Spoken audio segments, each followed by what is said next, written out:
based on, you said, I guess, Well, evidentiary objections that have been made recently. man. Yeah.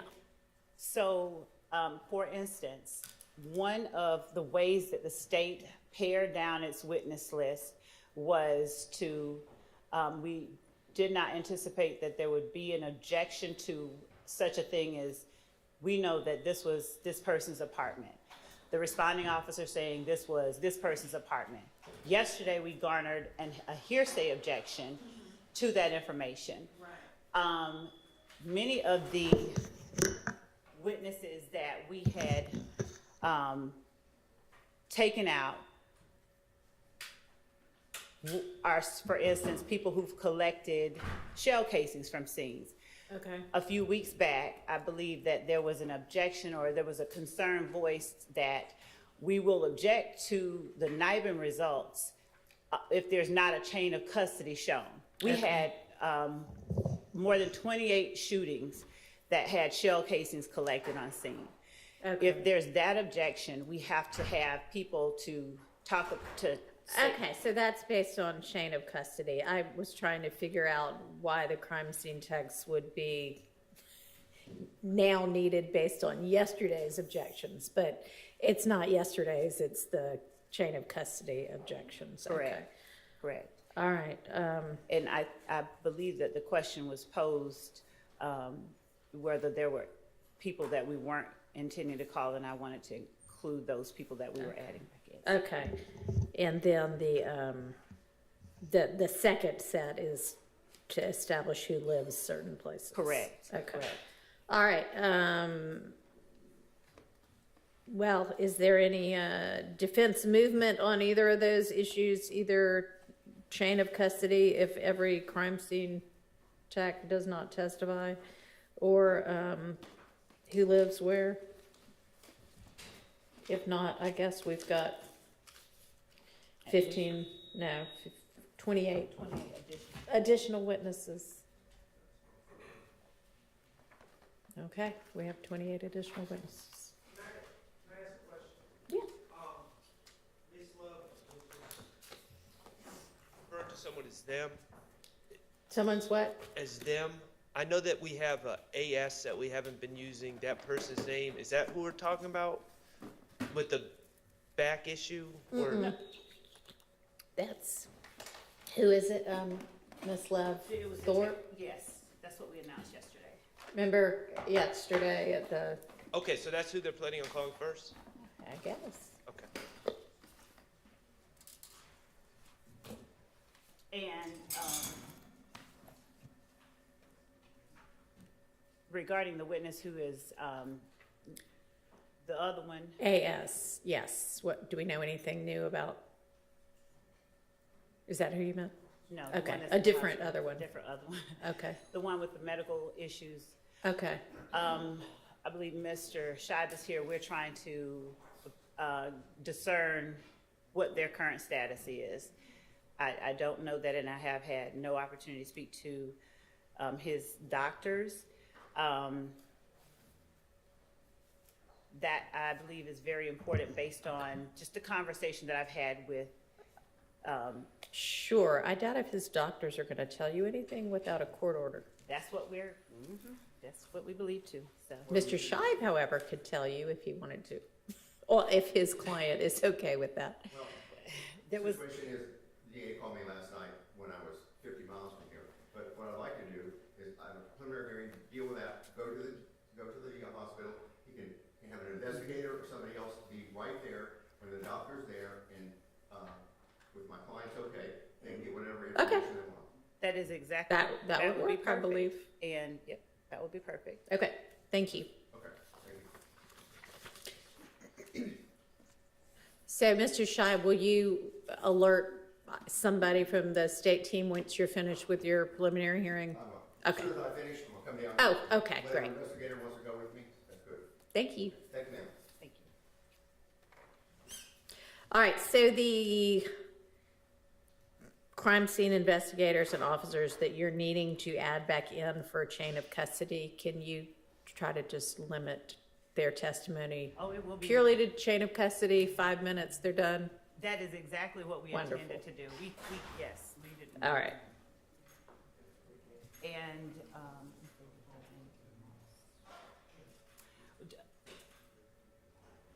think that's it.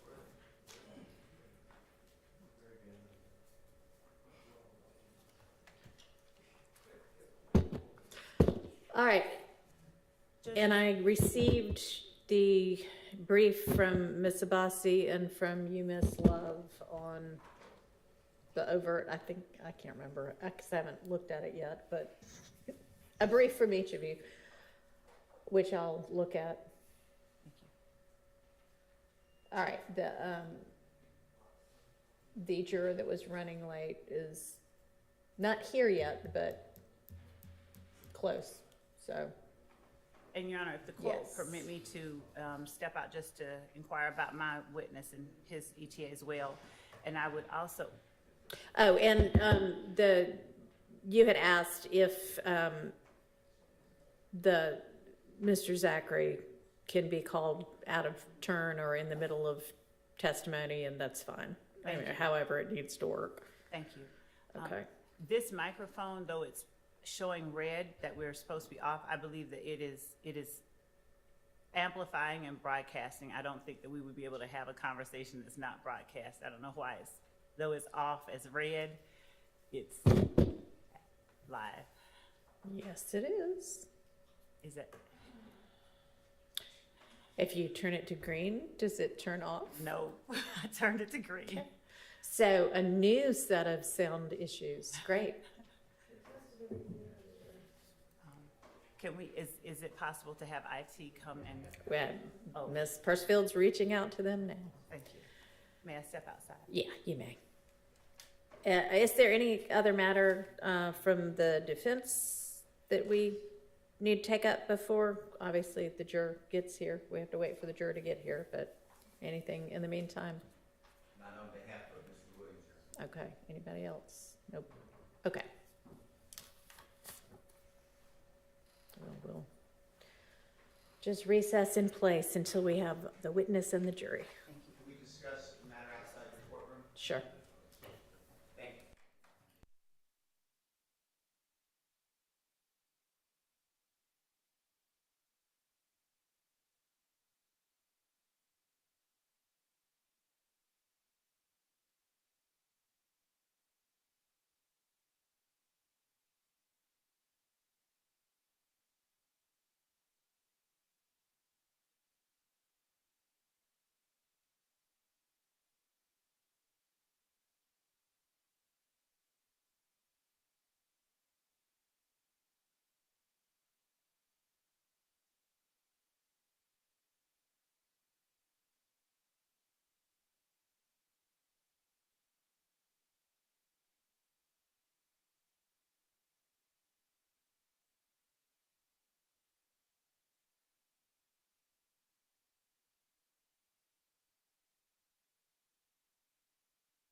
All right, State, you may call your next witness. State calls Detective Jim Thorpe. All right.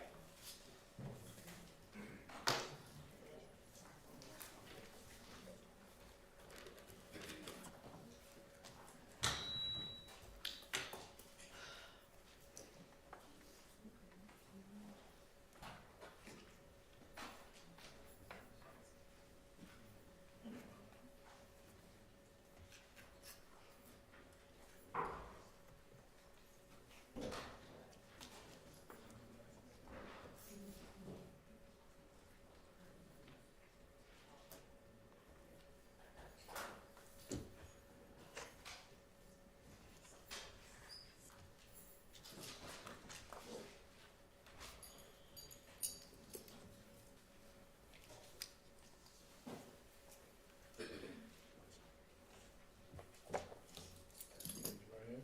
Swear affirm testimony you give the truth, whole truth, nothing but the truth. I swear. That's it. State and spell your first and last name loudly to the mic for court. Yes, sir. Detective J. Thorpe Jr., Thorpe. Jim. Good morning, Detective Thorpe. Good morning, ma'am. How are you? Fine. Good. Detective Thorpe, would you please introduce yourself to the jury by telling them where it is you currently work? Yes, ma'am. Detective Jim Thorpe Jr., City of Atlanta. Hang on just a second. You're going to have to use the mic, Miss Love. Can you hear the witness? Yes, All right.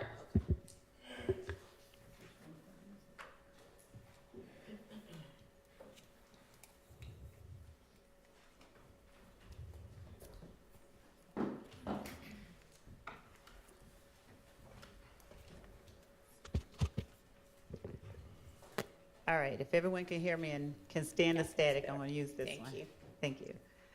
Would you, go ahead, I apologize. Tell the jury where it is that you currently work. Yes, ma'am. I currently work City of Atlanta Police Department, Homicide Unit. How long have you worked at the City of Atlanta Police Department in the Homicide Unit? I work with the City of Atlanta now for 30 years and 9 months. All right. Have you worked as a homicide detective that entire time? Yes, ma'am, 20 years. Now, 30 years and 9 months and 20 years are different. So what did you do when you first started working with the Atlanta Police Department? My first assignment, They cannot hear you if you don't use the mic, and I'm sorry that it's staticky. Maybe one day we could get that fixed also, but we're just going to have to endure the static. Yes, Your Honor. Try to minimize it. What did you do when you first started working with the Atlanta Police Department? yes, ma'am. The first assignment was the Atlanta Police Zone 3 Precinct, Evening Watch, Mobile Patrol. That would have been in what year that you started that? I started Mobile Patrol in 95. What types of activities did you conduct as a Zone 3 Evening Watch Mobile Patrol officer? Answering 911 calls, dealing with all types of calls of accidents, suspicious persons, shootings, robberies, burglaries, car thefts. Okay. There we go. Yes, ma'am. And tell the jury what parts of Zone 3 you patrolled as a patrolman in Zone 3 Evening Watch. Then the beat I was assigned was called 304, and that beat was mostly around Metropolitan Parkway, Sylvan Road, leading up to Cleveland Avenue and Lakewood Avenue. How much of Cleveland Avenue did you patrol? It would depend on if we were short an officer, they would reposition my team. It was 2 officers assigned to the beat 304, so either one of us could get pulled, and usually around Cleveland Avenue, that was the 308 beat. And we pretty much control all of Cleveland, 75, 85, north and south, Jonesboro Road, and all the streets surrounding Old Hayville and streets like that. Okay. As a homicide detective, are you restricted to one zone only, or do you work the entire city of Atlanta? We work the entire city of Atlanta. Are you familiar with the neighborhood surrounding Cleveland Avenue and including Cleveland Avenue today? Yes, ma'am. Can you tell the jury whether it's different, the same, or in some ways both to 95 as between today and then? Sustained. All right. How do you describe the neighborhood of Cleveland Avenue back in 1995? How would you describe it in terms of the community? Community, like a better terminology, wasn't aggressive. That part of the Cleveland Avenue really was not a high crime area or gang activity respondent back in 95 to 97. And that was the length of time that you worked evening patrol, 95 to 97? Yes, ma'am. And typically, what types of crimes did you have the most opportunity to respond to in that area? Objection, Your Honor. Relevance. Overruled. Mostly shootings, like I said, robberies, burglaries, things of that nature. Would you describe for the jury your, you mentioned there was not a lot of particular kind of activity. Did that change? Has that changed today? Yes, ma'am. Is there a particular kind of crime that you see more of today that you did not see back in 95? Yes, ma'am. Would you tell the jury what types those are? Mostly gang activity shootings, related shootings. Now, after you left Evening Watch Patrol of Zone 3, what station did you take up at APD? Yes, ma'am. I was transferred to the Red Dog Unit, Evening Watch and Day Watch. How long did you work the Red Dog unit? About 3 to 4 years.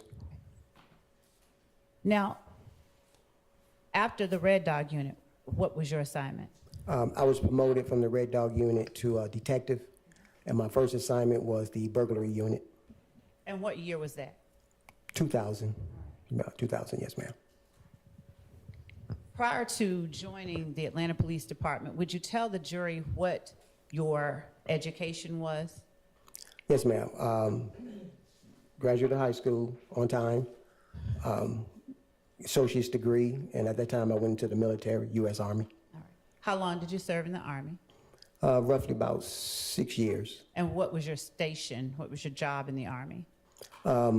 Without getting into too much detail, just generally speaking. Soldier. Okay.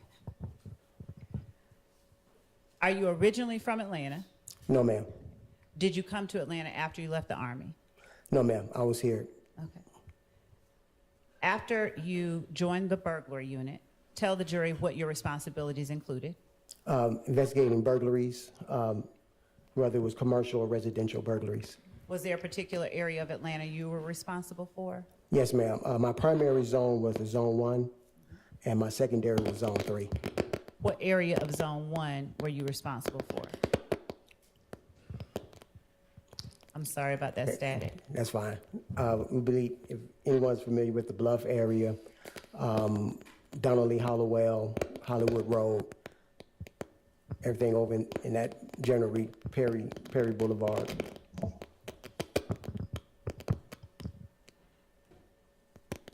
Hang on one second, I'm trying to solve this problem.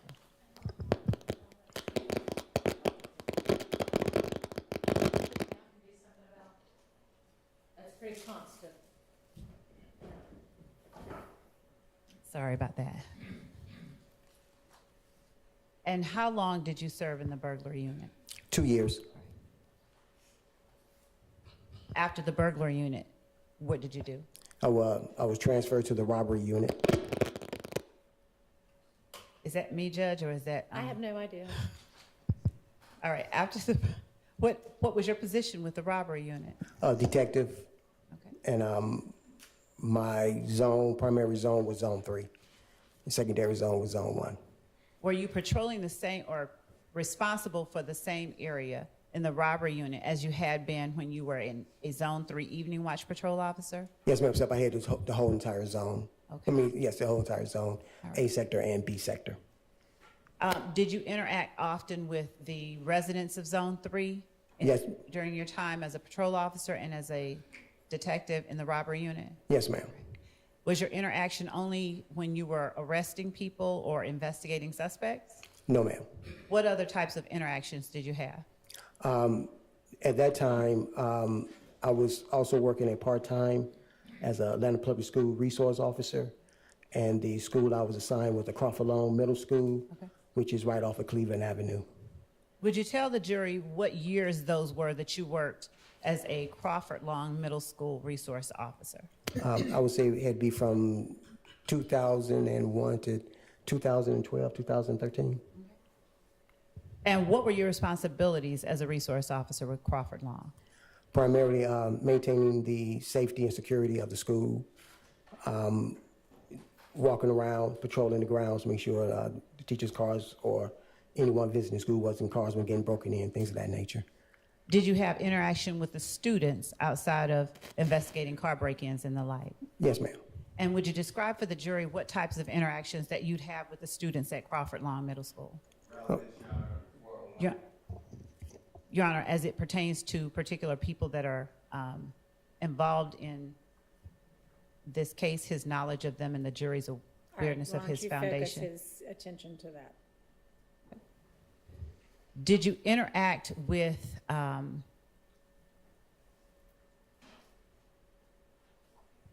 court's indulgence? I'd just like to ask a broader question and narrow it down. I won't prolong that.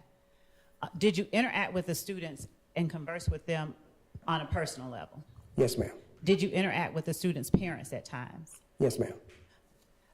Did you interact with a student by the name of Quindarius Zachary? Yes, ma'am.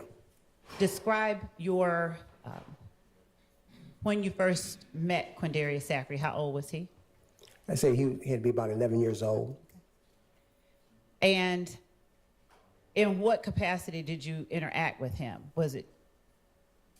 Usually times when he was misbehaving, and I would just take him to the side and talk to him rather than seeing him being suspended or suffering school punishment. I'd try and talk the kids to the side, get them out of trouble, and once again put them back into the classroom. Okay. What year was that you got to meet Quindarius Zachary? Can I recall right offhand? Probably around 2010, maybe. Did you establish any level of trust with the students? Would they come to you and talk with you about things that they were encountering? Yes, ma'am. As students? Yes, ma'am. And when you say you talked to them, did you talk with them only about scholastic things, or did you talk with them about things like getting involved with groups that they shouldn't get involved with? Yes, ma'am. All of the above. Okay. Yes, ma'am. Back then in 2010, did you see any signs of what you believe to be the formation of gang activity within Crawford Long? Yes, ma'am. Okay. Now, what was it that you saw that led you to believe that? The kids was constantly discussing the gang that was starting to sprout. They was calling themselves the Red Cartel. No, I heard you, and it looks like Mr. Short's also about to say something. Same objection. Thing. Overruled. You may continue. Yes, they would say something about a gang sprouting up called the Red Cartel. You may continue. Okay. They call themselves the Red Cartel, and they was becoming very prominent over in the Cleveland, Springdale, Cleveland Avenue area, Old Hateville area, Macon Drive area. Apart from hearing the name Red Cartel, did you see any indicators or signs of the ways that people calling themselves Red Cartel identify themselves? They would mostly wear the color red. Did you ever see them, without specifically showing any gang signs, did you ever see them display any signals that were seemingly unique to members of the group itself? No. I'm going to object to this line of questioning. I don't believe that there's a proper foundation for this witness. Your Honor, Is this the first time this witness has testified? yes? Okay, you need to lay a foundation. Okay. Sustained. Yes, Your Honor, thank you. When you started out as a school resource officer at Crawford Long Middle School, would you describe for the jury what type of training that you had had with the Atlanta Police Department? I had basic academy training along with interviews, interrogation training, also burglary and robbery. And later during that tenure, I was transferred to the homicide unit, which I received numerous homicide classes and training. What training or experience did you have that caused you to form or to believe that you recognized gang activity when you saw it at Crawford Long Middle School? Basically just growing up. It was prominent in Chicago. You're from Chicago? Yes, ma'am. All right. What part of Chicago? South Side. Now, what did you see growing up that caused you to believe that what you were looking at Crawford Long were signs of gang activity? It was the same standard. Kids would wear like red bandanas or clothing of red, some article on them with red. Usually with the red bandana, we called it flagging. Show people who you represented. At that time, once I received that information, I notified the gang unit. Your And Honor, Yes, sir. I'm going to object to relevance, lack of foundation, and this line of questioning, I don't believe is going to lay a foundation. So that's why I'm saying relevance as well. Okay, overruled. Thank you. You may continue. Please speak to the jury. Okay. At that time, I notified the Atlanta Police gang unit, and they confirmed that that it was. Sustained. Without speaking specifically Okay. about confirmation in particular instances, more broadly speaking, when you did see things that you believe were gang activity, did you notify the gang unit? Yes, I did, ma'am. Why did you do that? Just to alert them and to get more information for myself. In talking with the kids at Crawford Long Middle School, did they confide in you about their involvement in, for instance, groups like Red Cartel? I'm not asking what they said. Sustained. Okay. Without speaking specifically about what they said, what types of things beyond what you've already testified about did you gather from the students that allowed you to help them navigate? Objection, hearsay. Sustained. How often did you talk with students' parents? Usually when they come to pick up the kids or student got in trouble. And when you saw things that concerned you that you alerted the gang unit about, did you ever talk to the students' parents about those same things? Overruled. You may tell the jury. The parents that were receptive of listening, there were some that wanted to hear, and there were some that didn't want to hear. Did you ever speak with groups of students, or was it just individual ones about trying to stay out of or trying to avoid particular pitfalls? I object to this grouping. Relevance. Your Honor, I am. 403. Overruled. You can continue. Yes, I would talk to them in a group or talk to them individually.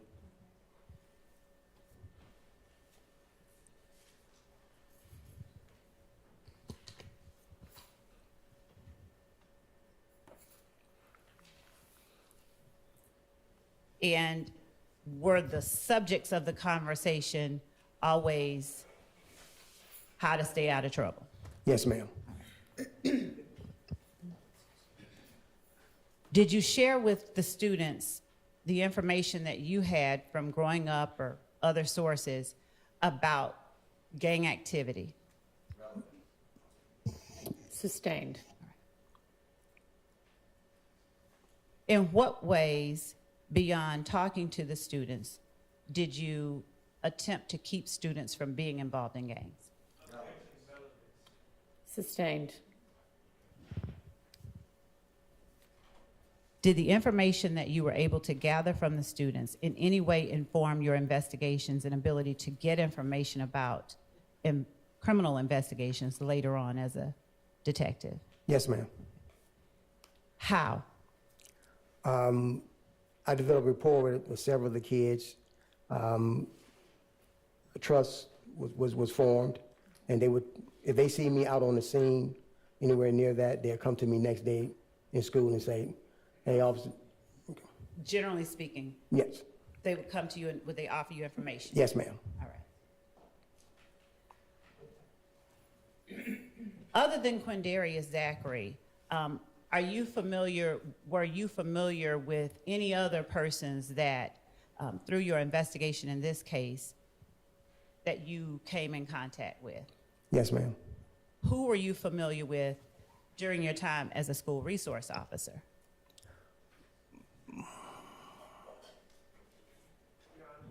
Yes, sir. I'm going to object under 404A. What's your response?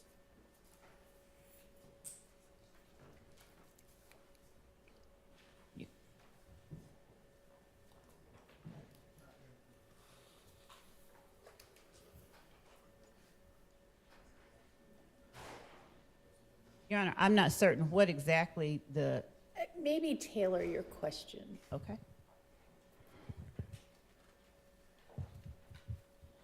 What other persons did you know during your time as a school resource officer that you also interacted with or taught or gained knowledge about during this case? Same objection, Your Honor. Do you understand the objection? Can you tailor your, Did you know any other, Trontavia Stevens? Did you know Trontavia Stevens? Yes, ma'am. Okay. What age did you learn about or did you meet Trontavia Stevens? At age 11. Was he a student as well? Yes, ma'am. Was he a student at Crawford Long Middle School? Yes, ma'am. Did you know Shannon Stillwell as a young person? No, I did not know Shannon Stillwell. Did you know Diamante Kendricks? I knew of him. I never had any interaction with him. Did you know of him as a young child? Yes, I think as he was getting to high school, yes. What about Quentin Porter? Did you know of him? Yes, ma'am. And was he a young child or was he an older person when you got to know him or knew of him? I believe I met him when he was in 7th or 8th grade. Okay. Of the people that you've named so far that you met, did you interact with them in the same way that you did with Quindarius Zachary, or did they not talk with you as much? They talked with me, but that was about it. They talked, but they never. Okay. All right. What year was it that you were promoted to a homicide detective? 2004. And during your time as a homicide detective, have you been recognized or given any special awards for your work as a homicide detective? Yes, ma'am. Objection, Yes, Your Honor, Tell the relevance. sustained? Would you tell the jury how many homicides you've investigated during your time as a homicide detective? close to over maybe as lead and assistant, probably close to 300, maybe more than that. Now, were all of these within the city of Atlanta, or did you ever have an occasion to interact with or investigate crimes that were outside the city of Atlanta but connected with crimes that you were investigating in the city of Atlanta? Yes, part of Atlanta is also in DeKalb County, so I worked some cases that was Atlanta, DeKalb County, and also Atlanta, Fulton County. Would you describe for the jury some of the training that you received as a homicide detective that allowed you to perform your duties, that was different than the training you received as a patrol officer or a burglary detective? Yes, interviews and interrogations, reading crime scenes, logging things, crime scene processing. And as a homicide detective, were you involved in investigations that related to purported gang activity? I'll repeat that again, ma'am. As a homicide detective, did your investigations ever involve gang activity, the Yes. homicide investigations? Yes, ma'am. Now, did you share information with other law enforcement officers as it related to gang-related homicides? Yes, ma'am. And how, if ever, you were trained to recognize gang activity while you were performing your investigations, what kind of training have you received? It was the processing of the scene, doing thorough background checks on the victim or witnesses, finding out different incidents may have happened at the location prior to the homicide incident. Did your rapport with community members aid you in furthering your investigations as it related to potential Objection, Your Honor, gang leading. homicides? Objection, what? Leading. Sustained. What about your interactions with the community, if anything, helped you learn more when you were investigating gang-related homicides? Yes, I would go talk to people that lived in the area of the incident, and at that time, I take them to the side and have a low-key conversation with them, and they'll advise me of, well, this is what they've been hearing, or this is what they know. Did you always identify the people who gave you information as witnesses, or were there times when people gave you information and didn't want to be identified? Correct. There's several times people want to give information, but didn't want to get involved any further than that. And did you respect their wishes not to be involved, or did you list them and sort of out them as having given you information? No, I respect their wishes. Okay. Would you tell the jury, as a homicide detective, how it is that you come to be assigned to any particular homicide? What we have in Atlanta Police Homicide Unit is called a rotation, a unit rotation. So it doesn't matter if you work one of the other shifts, day watch, which is 7 a.m. to 5 p.m., or evening watch, which is 2 to 12 midnight. It's kind of like a pitcher rotation in baseball. If you catch a case today, you're not due to catch a case until you come back up. So say there's 30 detectives. If you're number one, you go down to number 30. Number two becomes number one. Number three comes number two, and it goes like that. So it doesn't matter if you're off or it's past your shift time. If the call comes up, you have to come in and respond to it. And during the time that you're not up, is that the time that you're able to investigate whatever homicides that you do catch on your rotation? Yes, ma'am. All right. When you arrive on a scene of a homicide, are there any particular steps that you take to jumpstart your investigation? Upon arriving, I try and brief with the first responding officers and first responding detective on the scene, see what information he or she has gathered prior to my arrival. Is it your practice, has it been your practice to attempt to identify witnesses on scene if there are any? Yes, ma'am. Is it your practice to identify or attempt to identify surveillance footage if there is any? Yes, ma'am. How do you go about determining whether or not there is surveillance footage at a particular location? We walk around and you try and see if there's cameras fixated on the structures, or you go inside and see if there's door ring cameras on some of the residents, or you go inside the business and see if they have a camera that may be facing out their front windows. As the lead detective, do you delegate responsibilities in the investigation of the homicides that you're responsible for, or do you handle every aspect of that investigation? We delegate. What types of activities do you delegate to other persons?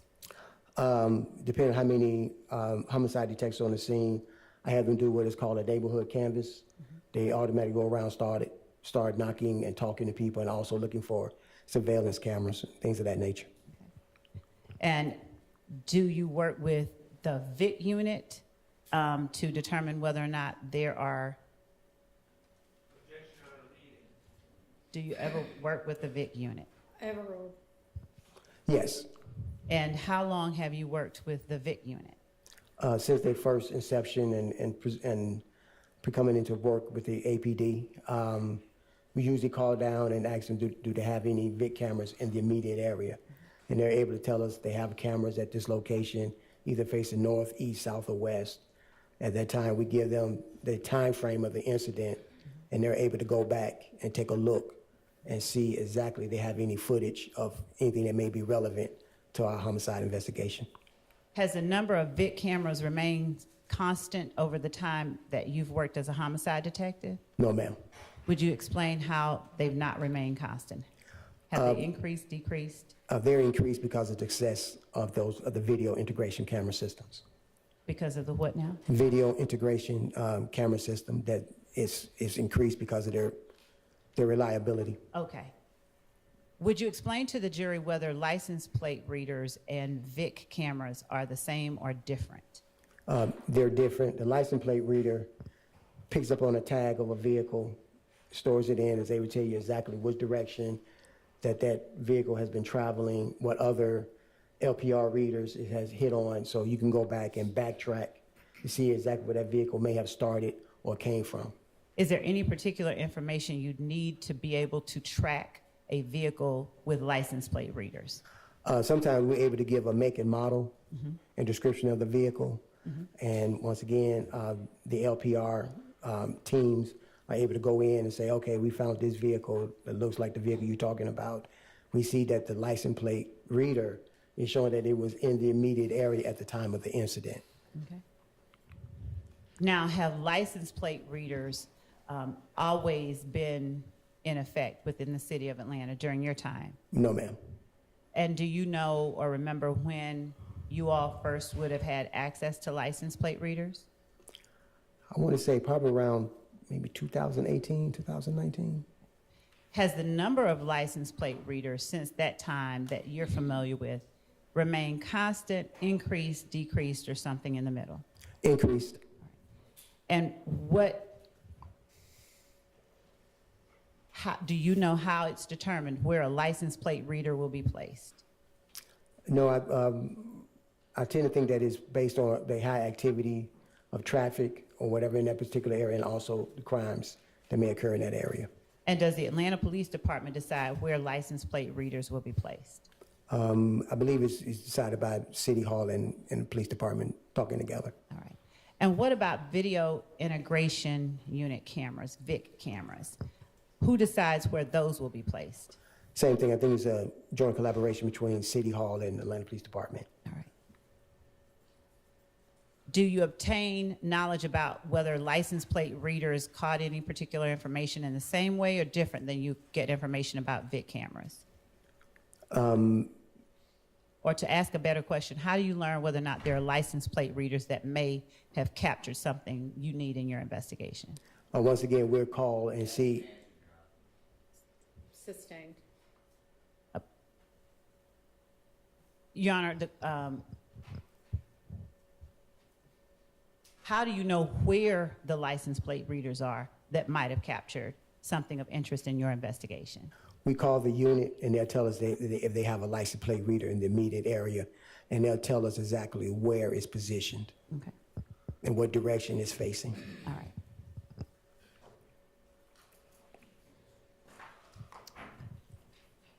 Would you describe for the jury where the Summer Hill community is located? It's located off of Rev. David Abernathy and McDaniel Glen area, Okay. down where the old Fulton County Turner Field used to be. How much time have you spent working in that area? I would say majority of the whole entire my career, 30 years. Okay. Are you familiar with the Castleberry Hills area of Atlanta? Yes, ma'am. All right. And how often have you worked in that area? Per my patrol as a Red Dog officer and responding as a burglary detective, robbery detective, and homicide detective. 330 McDaniel Street. What area is that in? That is the Zone 1, Zone 5 area. It's like a border. Okay. And when you say border, is it a border between different communities? No, it's a border between the zones. Okay. What communities make up that area? It's both residential, apartment buildings, businesses. Okay. And is 330 McDaniel Street in Fulton County? Yes, it is, ma'am. Did you have an occasion to respond to that location on January 10th, 2015? Yes, ma'am. What time, if you recall, did you respond? I believe I received the call around 9:30 p.m. from Detective Darren Smith of the Atlanta Police Homicide Unit. He advised me that there was 3 subjects shot at that location. Are you called only when there is a confirmed death? Or are you called before you know whether or not someone has died? It depends on the status of the paramedics when they transport. If they say the person is low critical, we respond because there's a good chance that they might not survive once they get down to Grady. When you responded on January 10th, 2015, did you have any confirmed deaths? Not until I arrived on the scene. What information or what were you responding to? I responded to 3 subjects that were shot. One is low critical, one is in critical condition, one is in critical but stable condition. And would you tell the jury what the names of those 3 subjects were? Yes, ma'am. The first subject that was in critical condition was Donovan Thomas, and I want to make sure I pronounce their names right. You mind if I look at my notes? No, and Okay. if you, I'll hand you a copy of your report. Okay. Yes, ma'am. The second subject that was in critical condition was Reginald Hendricks, and the third that was in critical but stable was Cardarius Sanders. Now, did you have an opportunity when you arrived on scene to speak with either of those 3 people? No, ma'am, they was already transported to Grady. All right. When you arrived on scene, had the scene already been cordoned off or roped off? Yes, ma'am. And when you arrived on scene, was there any other homicide detective already there assisting or directing? Yes, ma'am. Detective Smith was on scene. Now, was Detective Smith up in the rotation or was No, it ma'am. yours? No, ma'am. So when a detective is not up in rotation, how is it that one homicide detective would be working a scene before you, if it's your homicide? Yes, ma'am. That depending on how many subjects, how many detectives are working that day. There's a lead detective that will go out to the scene, gather the information, start processing, and they'll notify the next up homicide detective that there's a call and there's 3 subjects. Like on this day, 3 subjects that were shot. Okay. How familiar with you were with the area of 330 McDaniel Street before you got that call on January 10th, 2015? Very familiar. Had you ever interacted with persons in that area on a casual basis as opposed to during an investigation? Yes, ma'am. Doing an investigation. And when you say during an investigation, is it only during investigations that you interacted with persons in that area? Yes, ma'am. Just about. Yes, ma'am. Were there or was there an apartment complex in that area? Yes, ma'am. Do you remember the name of the apartment complex? No, not off the top of my head, no. Okay. I believe that one across the street, down the street, was Castleberry Apartments. Okay.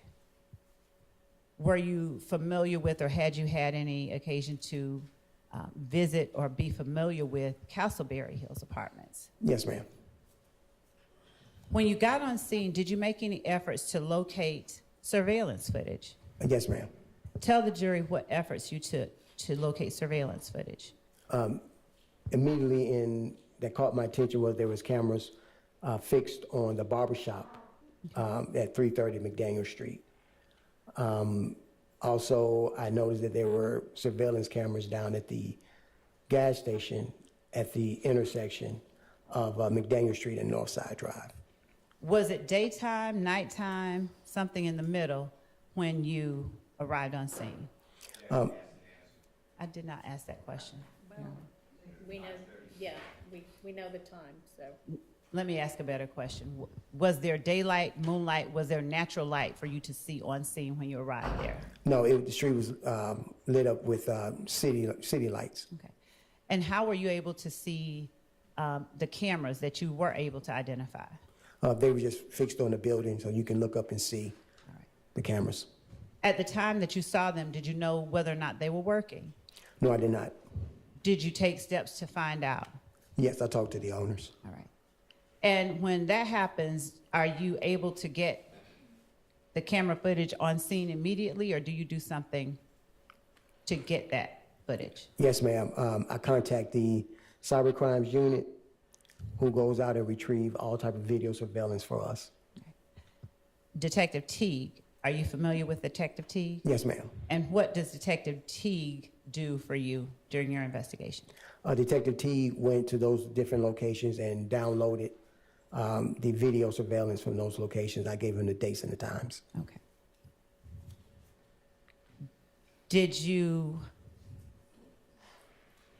at the time, know whether there were, or did you learn if there were any surveillance cameras at the apartments across the street from 330 McDaniel Street? As I walked over there the next day, I saw that there was no cameras facing McDaniel Street. And what other efforts, if any, did you take to get surveillance footage or any kind of captured footage of what happened at 330 McDaniel Street? It was just those two locations that had cameras. Okay. When you said that you went to the Texaco, where were you focusing? Where was it that you understood the shooting to have occurred? The shooting happened right in front of the barbershop. The vehicle was traveling down McDaniel Street to Northside Drive and made a right onto Northside Drive. And that would place it right in the path of the Texaco cameras. Okay. How did you learn what the vehicle did? Without saying anything that anyone specific told you, how did you learn? People that was on the scene. Okay. And at the time, on scene, the night of January 10, 2015, did you get any specific details about the make and model of the car? Any definitive details? No, ma'am, except that it was probably a silver or a light gray colored vehicle. Okay. When the Atlanta Police Department investigates a homicide, do they have ways of soliciting information from the public that might assist in the investigation? Yes, we have what is called the Crime Stoppers hotline. Information given that leads to a portion of the investigation or successful arrest of the investigation. There's a $2,000 reward for any information given.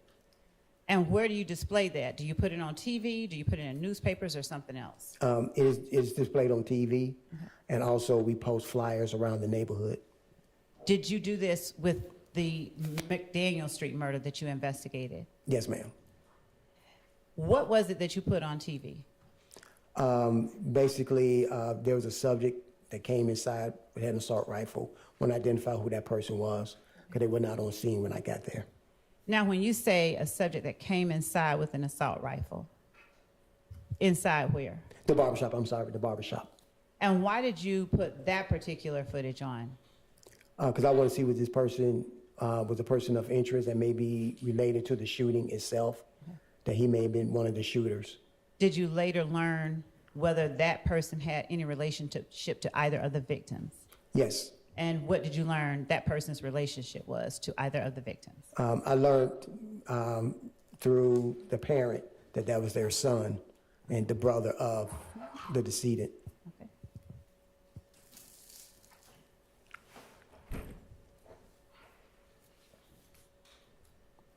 Other than the footage of the person going into the barbershop, did you have any other footage displayed on television to try and help in your investigation?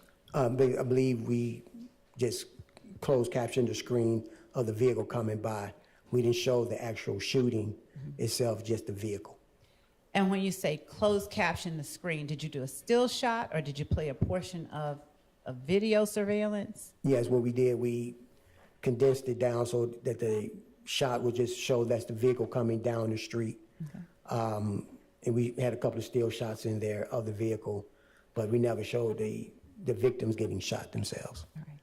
And did you show footage from the barbershop or the Texaco? The barbershop. All right. Did you ever display any footage from the Texaco on TV? No, ma'am. All right. How do you decide which footage you're going to put out there and which footage you're going to hold back? Based on the relevance, because the Texaco did not show the actual shooting itself. Okay. The barbershop did. Okay. To your knowledge, did you all get Crime Stoppers calls or people calling in after you put up the video from in front of the barbershop? Yes, ma'am.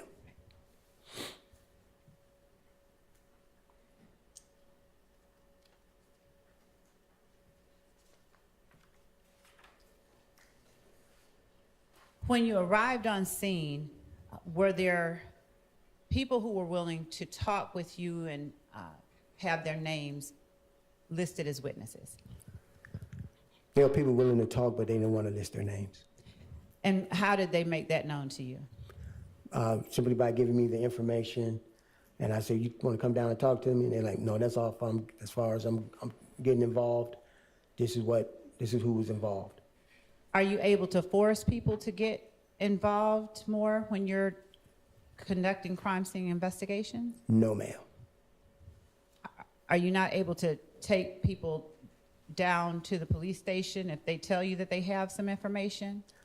We can ask them for their consent. If they say no, and we force them down, that's called kidnapping. Okay. All right. Did you have any persons that you were able to talk to, but you were able to also list out their names? Yes, ma'am. Okay. Do you remember who those people were? One person in particular was a person by the name of Spencer Wright. Now, let me ask you this. Was at the time you went to 330 McDaniel Street on January 10th, 2015, did you see a Spencer Wright on scene? No, ma'am. Did you talk with a Spencer Wright on scene? No, ma'am. How long after January 10th, 2015, did you talk with Spencer Wright without saying anything Spencer Wright said? Probably around the month of October 2015, maybe. And was there anyone with you when you learned of Spencer Wright? Yes. All right. Who? Detective Gaither of the Gangs Unit. When you first began your investigation into Donovan Thomas Jr.'s murder,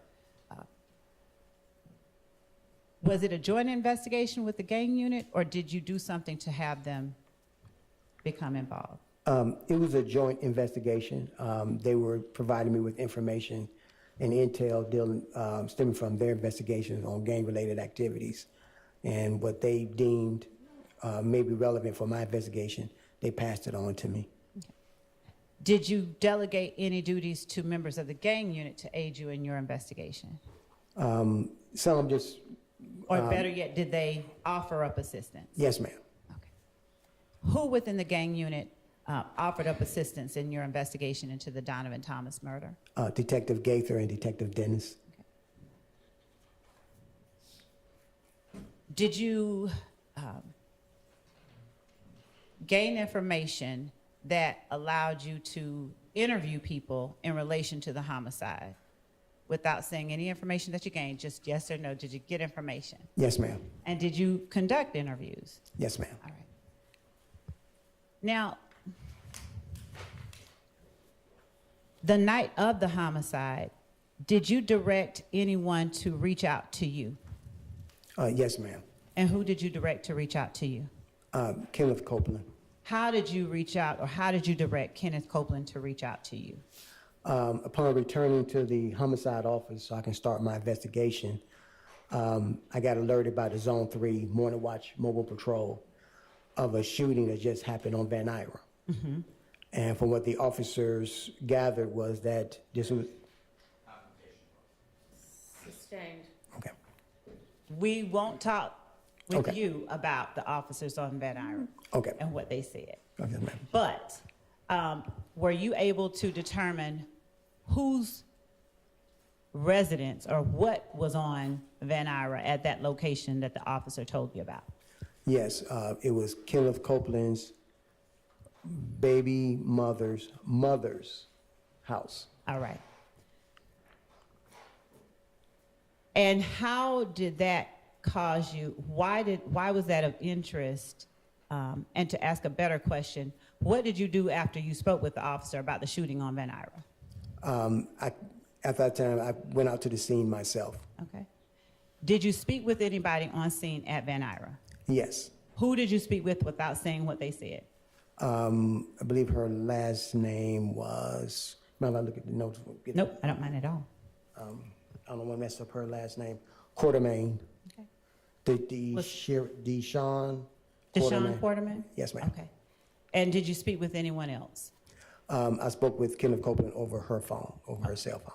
All right. What did you see at Van Ira that caused you to be interested in talking to Kenneth Copeland? What did you see? There were assault-style rounds, spent shell casings in the middle of the street.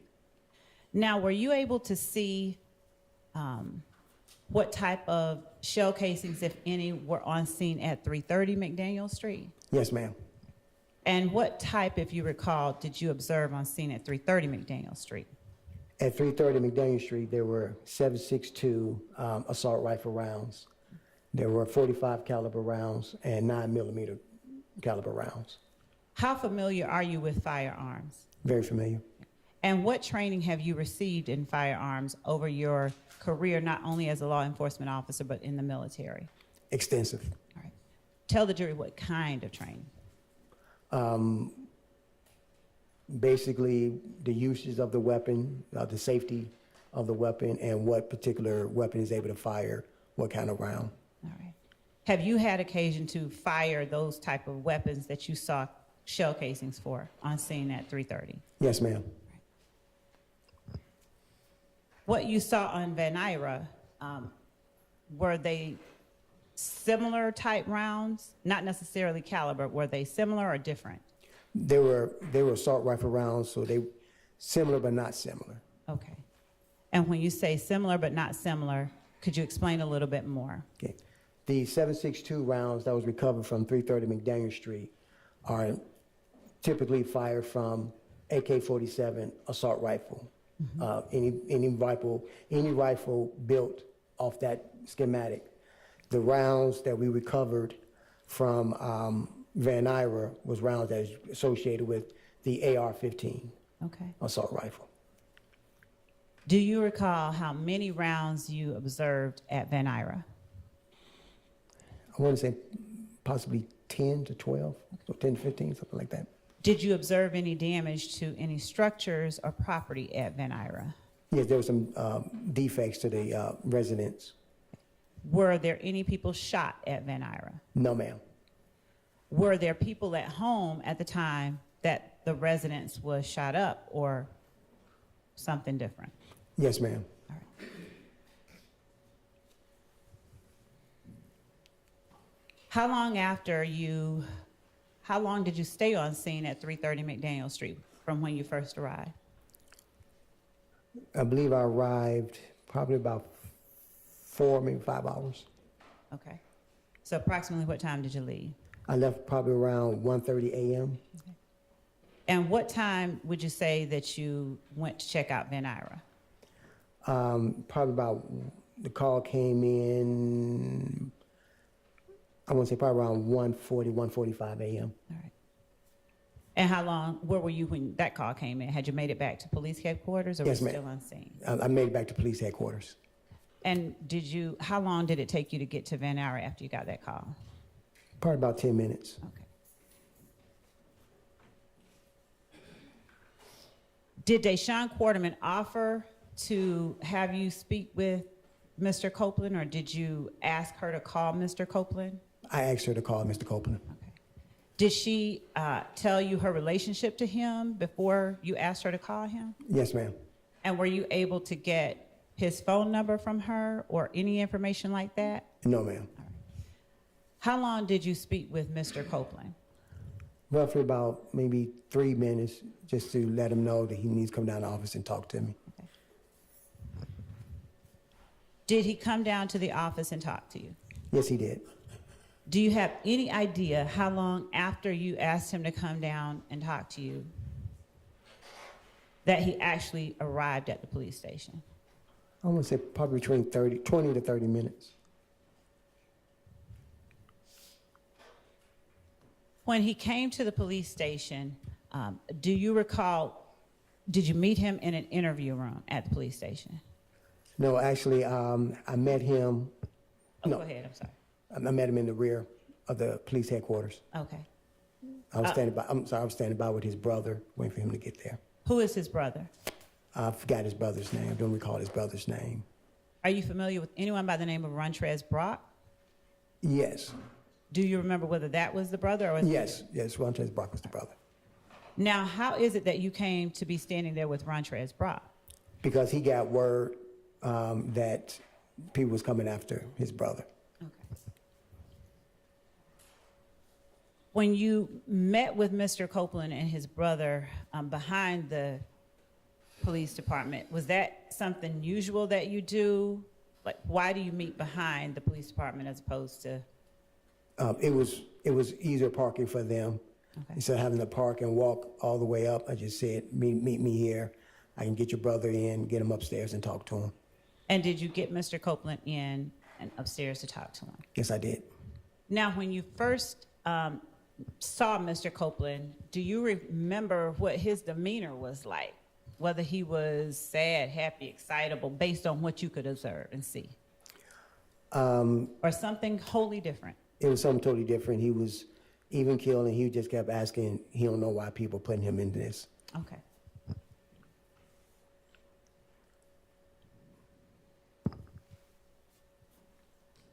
Did you tell him that he had to come upstairs and talk with you? No, I didn't tell him he had to come upstairs. Did you have the ability at that time to force him, or would that have been another situation like kidnapping? Yes, ma'am. There'd been another situation like kidnapping. Okay. Did his brother come upstairs and talk with you? His brother came up and stood by outside. All right. Did anybody else join Mr. Copeland in that police station? No, not that I recall. Okay.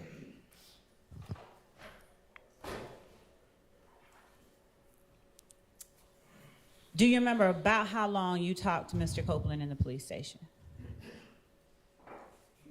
I think maybe a couple of hours, an hour or two. Did you talk to him inside an interview room, outside an interview room, or both? Inside the interview room. Did you start any conversations before you got to the interview room? No, just basically that his name had come up in the investigation. Okay. Now, when you have people that you want to talk to, are these interview rooms always equipped with recording devices, video and sound? Yes, ma'am. Are they running constantly, or do you turn them on before you take someone inside? You turn them on and you log it in to our database up under your particular case number. Okay. And when you began talking with Mr. Copeland, did you read him any Miranda rights or just start? No, ma'am, because he was not under arrest, so it was a non-custodial interview. So there was no need for me to Mirandize him. We just started conducting the formal interview with him. When you began conducting the interview with Mr. Copeland, did you have any particular target in mind that you wanted to have him implicate? No, ma'am, no particular target. And as you interviewed him, did you attempt to get him to tell you somebody did any particular thing? Yes, ma'am. All right. And were you telling him the people that you wanted him to talk about, or were you asking him for information or something in the middle? Yeah, I was asking for information, and pretty much the question was always in the middle. Okay. When you began talking with Mr. Copeland, did you have knowledge about any people that you wanted him to give you information on? No, ma'am. All right. And during the course of your conversation with Kenneth Copeland, did you get information that led you to other people you were interested in talking to? On that initial night, no. Yeah. And was there any particular concern that you understood Mr. Copeland to have that night? Other than he spoke about an altercation. And when he spoke about an altercation, did you say anything to suggest to him that you knew about the altercation? Somewhat, yes, ma'am. Now, did Mr. Copeland's, did he ask you questions during the interview?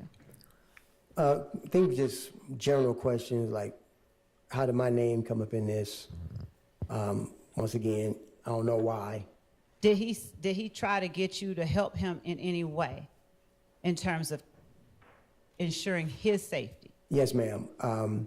He wanted me to speak with the family of Donovan Thomas, let them know that he had nothing to do with it and stop coming after him. Okay. Now, did he know, or did you know, did you tell him that it was these people coming after him, or was he just speculating, to your knowledge? He was just speculating. Okay. Did you give him any assurances about what you would do to try and ensure his safety? Yes, ma'am. I told him I would speak with the family and let them know that at this point in time, he is not a person of interest or suspect. Okay. And when you gave him that assurance, when you told him that, did you have any information that anybody in Donovan Thomas's family was involved in shooting at Kenneth Copeland or his family? No, ma'am. Okay. No information.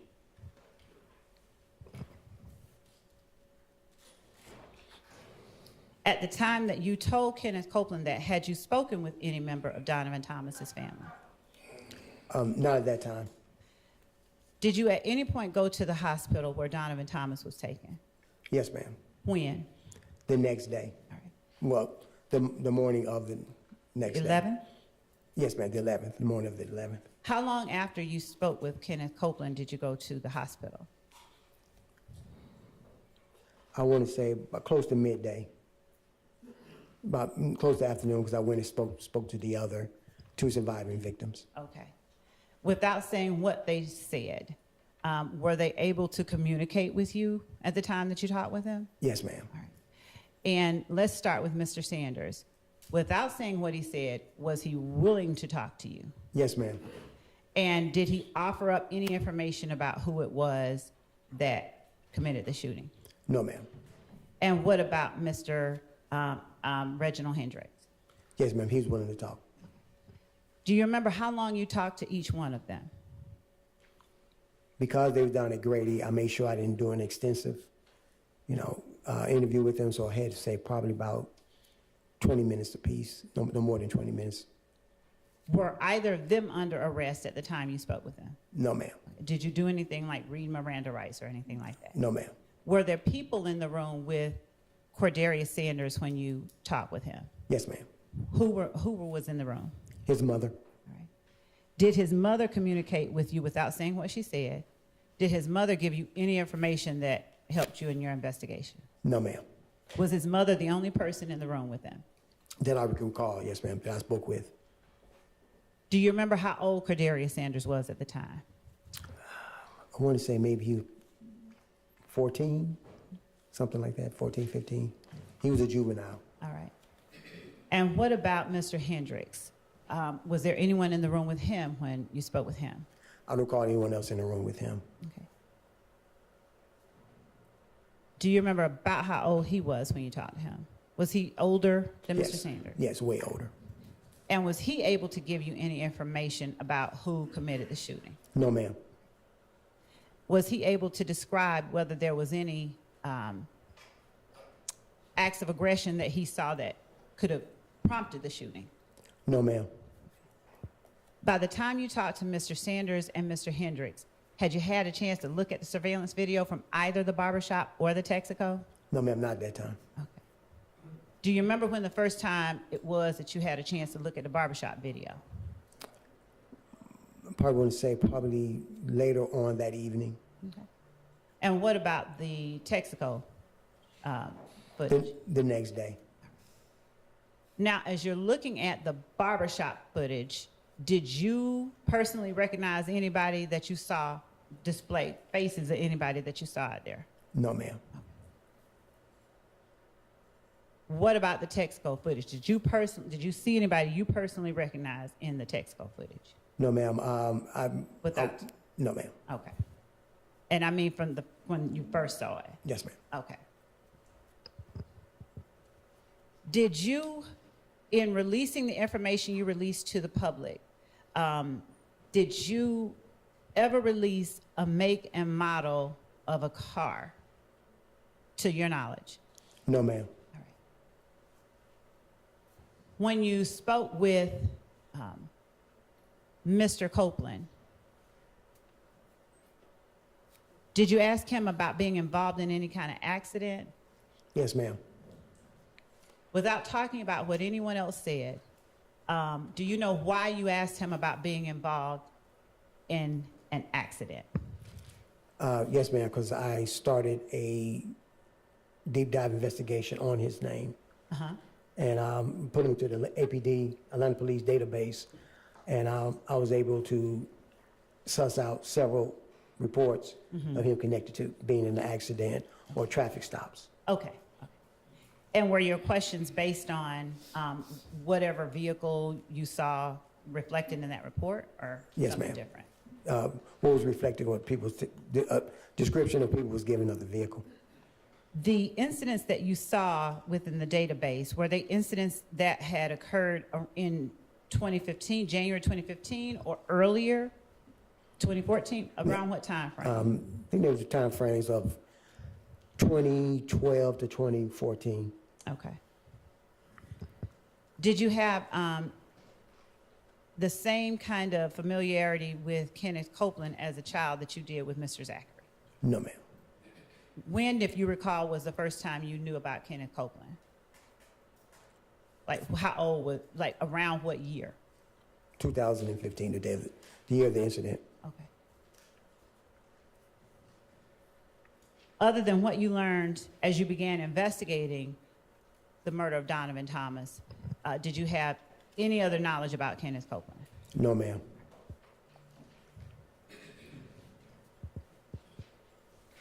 Did you ensure or did you offer to do anything else to, or offer any advice to Kenneth Copeland to help him secure the safety of his family? Did you make any suggestions? I think probably general Okay. suggestion of that nature. All right. Did Kenneth Copeland have any cell phones or anything with him that you saw when you first talked to him on January the 11th? I didn't see him with a cell phone. Okay. Now, do you remember Mr. Copeland offering you,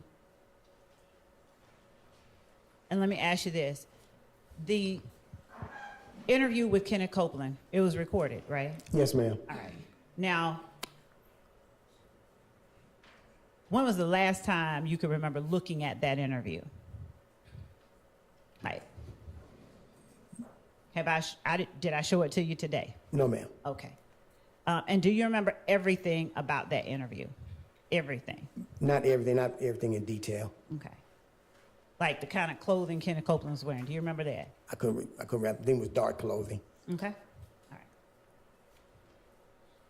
Did Kenneth Copeland offer to give you any information that might help you sort of determine that he should not be a target of any retaliatory shootings? Yes. All right. Did you follow up on the information that he gave you? Yes, ma'am. Would you tell the jury the ways that you followed up on whatever Kenneth Copeland told you? Yes. The information I got from Kenneth Copeland, I immediately went to Detective Dennis and Detective Gaither to see if they knew about this information. They knew about it.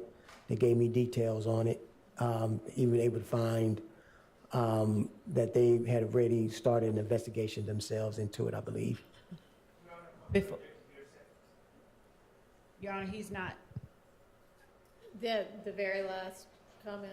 Well, Say. Your Honor, I would say that it is offered as a explanation for his investigation and why it is that he took certain steps.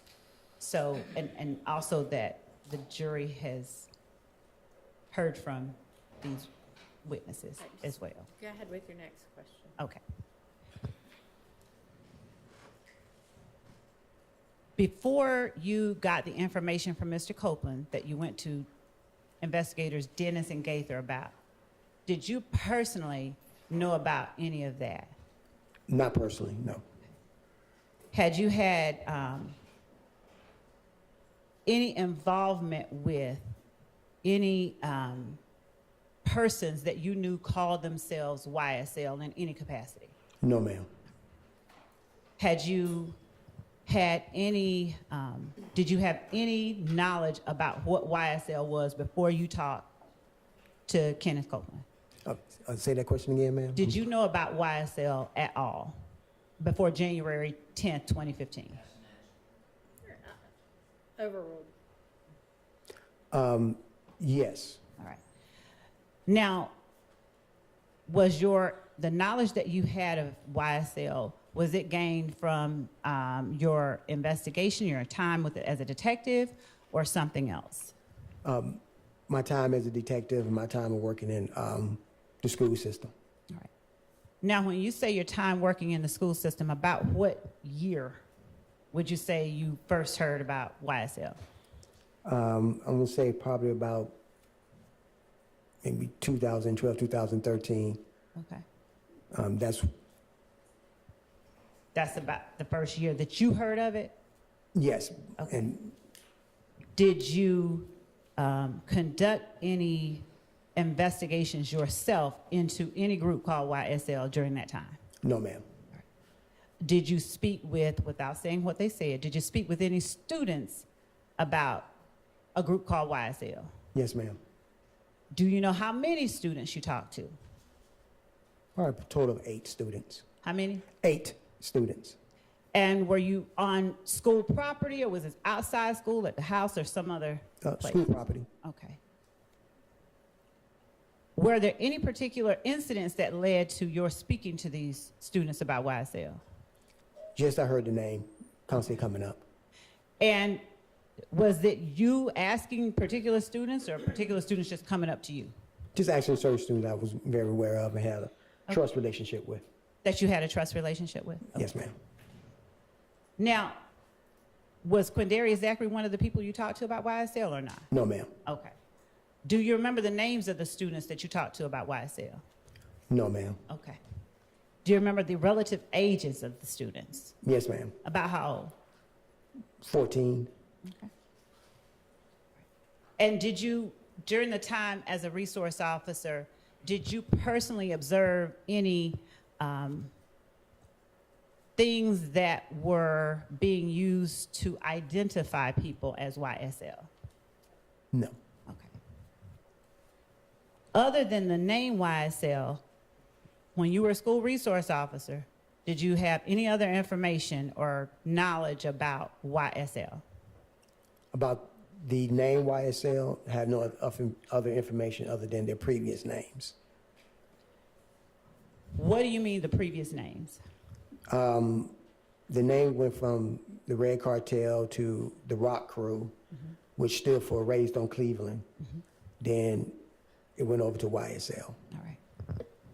Is this information that you learned, how did you learn this information that you just talked about? Talking to the kids and working in the neighborhood. All right. Did you ever speak with grown-ups, the family, the parents of the kids about YSL or these other groups, Red Cartel or Rock Crew, without saying what they said? Yes, I did. All right. Overruled. Did you ever arrest anybody during that time just for being affiliated with Red Cartel, Rock Crew, or YSL? No, ma'am. Okay.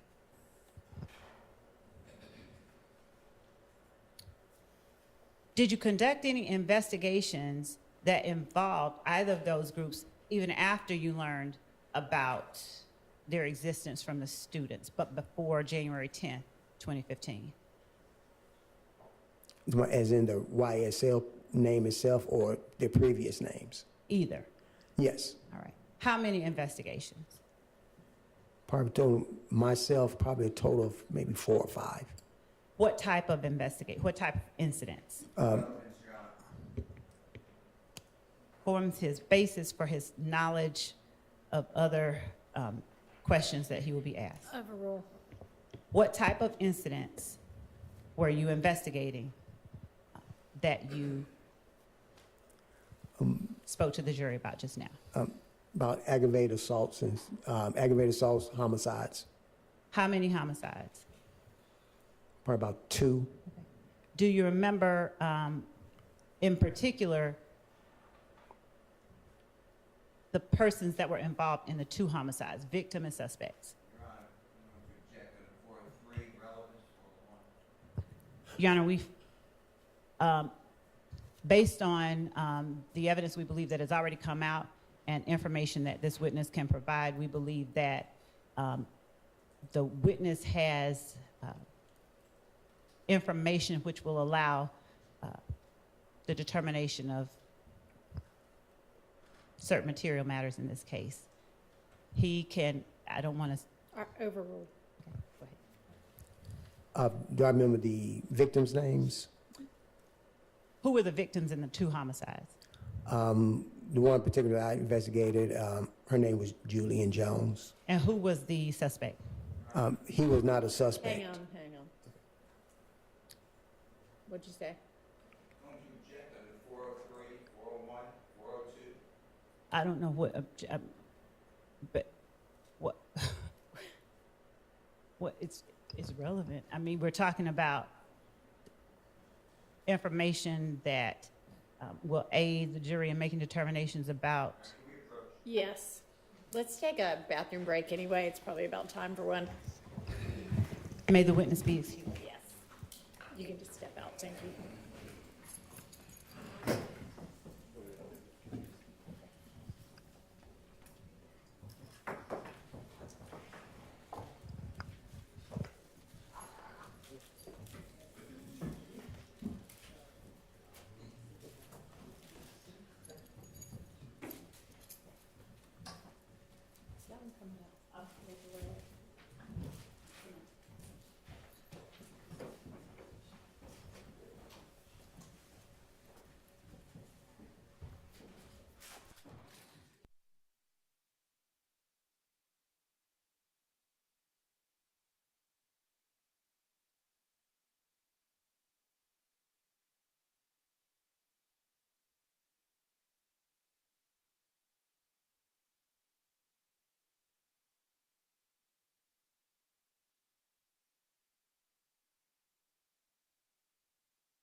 And is this like a bench conference where you want to record it, or what have you want to, like? Bench conferences are always taken down. Bench No, not conferences are never recorded, so this is a bench conference. Well, honestly, it's not, because it's just an evidentiary issue, right? Right. Yes, so, yeah, that's fine. Okay. All right, so that was a 401, 402, and 403 objection. To who the suspect was. Right, that's, I believe, I'll let Mr. whoever make it.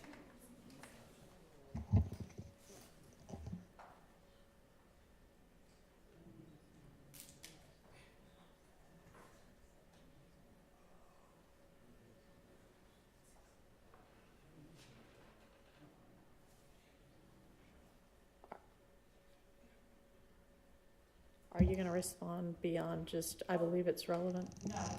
Are you going to tell me why? Yes. Figure out which mic to talk. Your Honor, the homicide, I believe, one of the homicides that the witness will talk about is a matter that an earlier witness talked about as it related to Rock Crew. I believe that the one that he is going to talk about is going to deal with Quentin Porter and Javaris Crittenton. I believe that this information corroborates information given by other witnesses and allows the jury to determine the credibility of information that they have heard from other witnesses. It's not bolstering because it's his personal knowledge, but to have information about a subject from 2 unrelated people who are not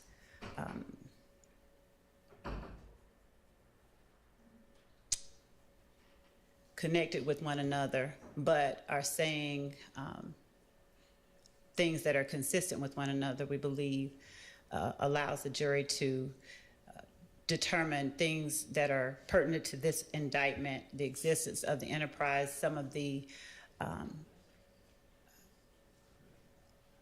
information in the indictment about the start of the enterprise, its beginnings, the kind of crimes that have been committed, and some of the people that they've heard other witnesses talk about.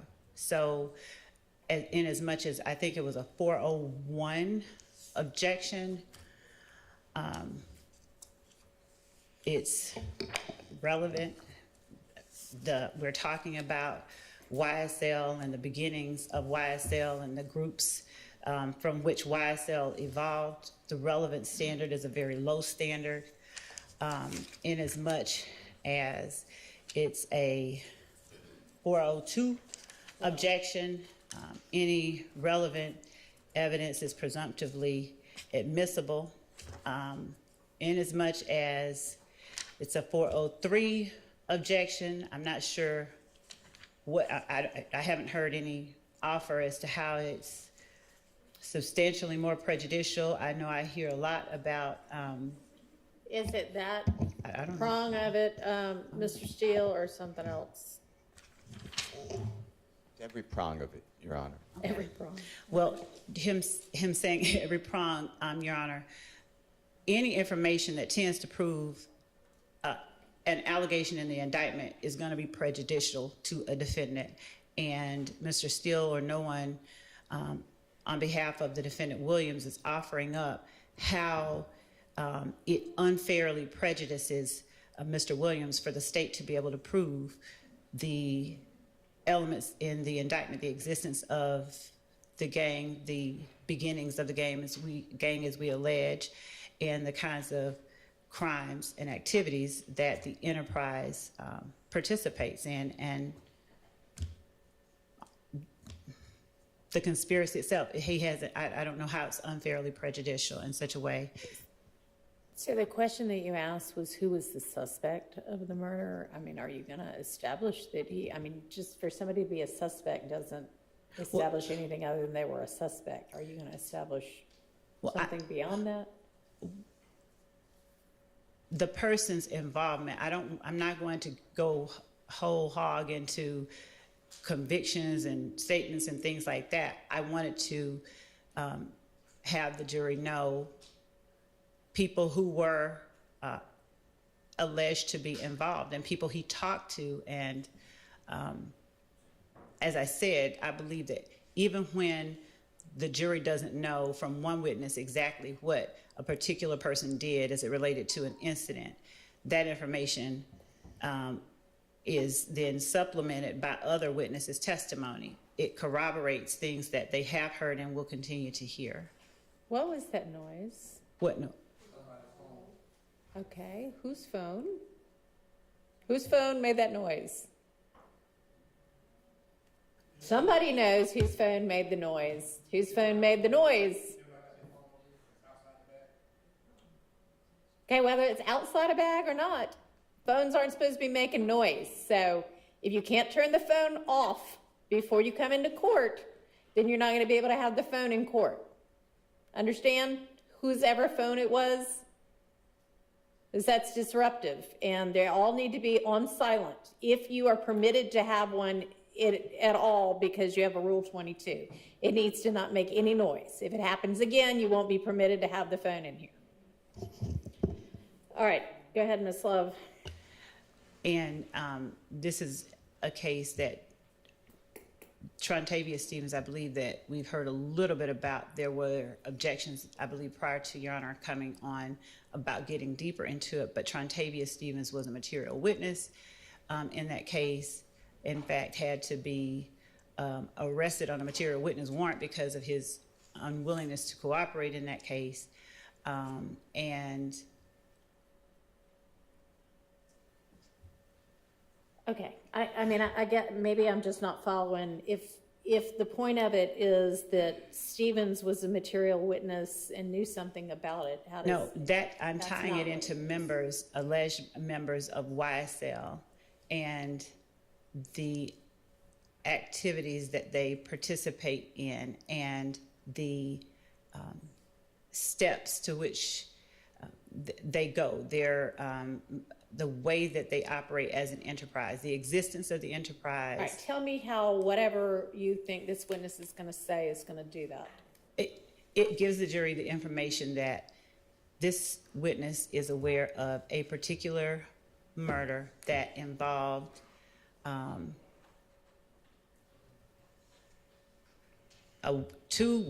rock crew, and then later YSL went Those Porter being and Porter and Crittenden Porter and Trontavious Stevens. and Stevens, Yes. and he's going to be able to testify that they were involved in this murder. No, they didn't. They didn't do the murder. They Okay, were. so what is it then? Your Honor, their involvement and their association with one another, we have to prove association between members of YSL. We have to prove the type of enterprise it is. We have to, and the type of activities and the lengths to which they go to protect and preserve it. So, And what is it that this witness is going to say about either of those two people that's going to show that? Your Honor, the existence of those people and their associations, number one, and it's not always going to be a linear, this person saying this directly proves a fact. It's evidence that is relevant in that it gives the jury information. Don't tell me what it's going to do. Tell me what the evidence is. I mean, I don't know your case as well as you do, so I don't know what it Okay, I'm is sorry. that you think this witness is going to say that's going to show any of that. That Trontavious Stevens was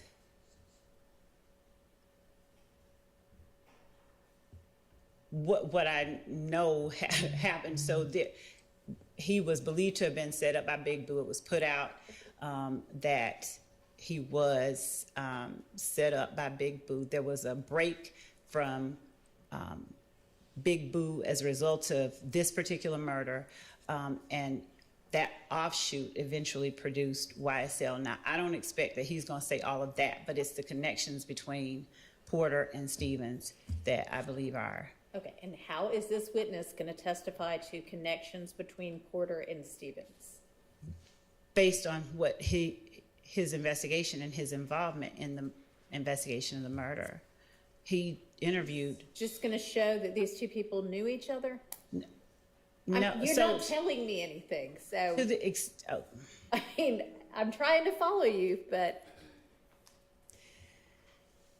to the extent that their relationship is one that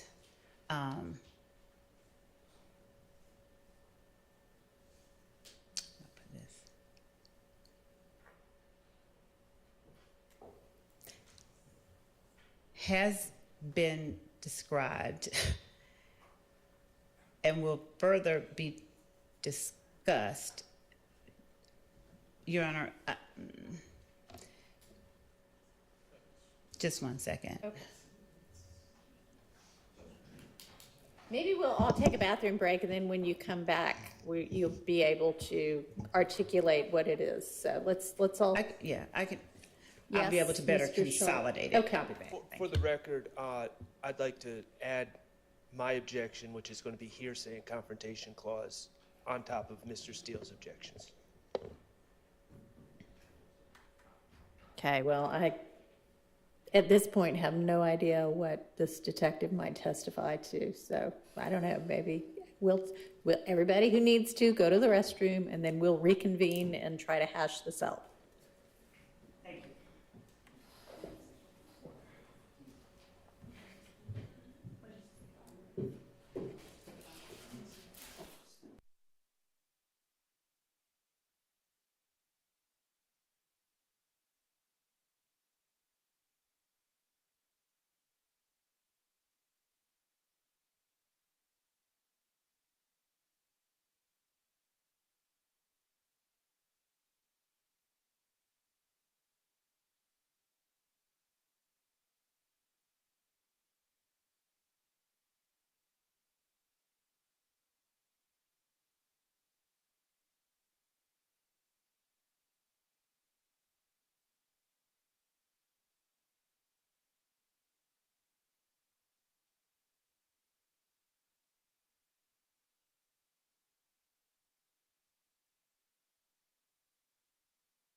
And it may be that based on Mr. Sharp's objection, I withdraw the question, but I'll just tell the court briefly.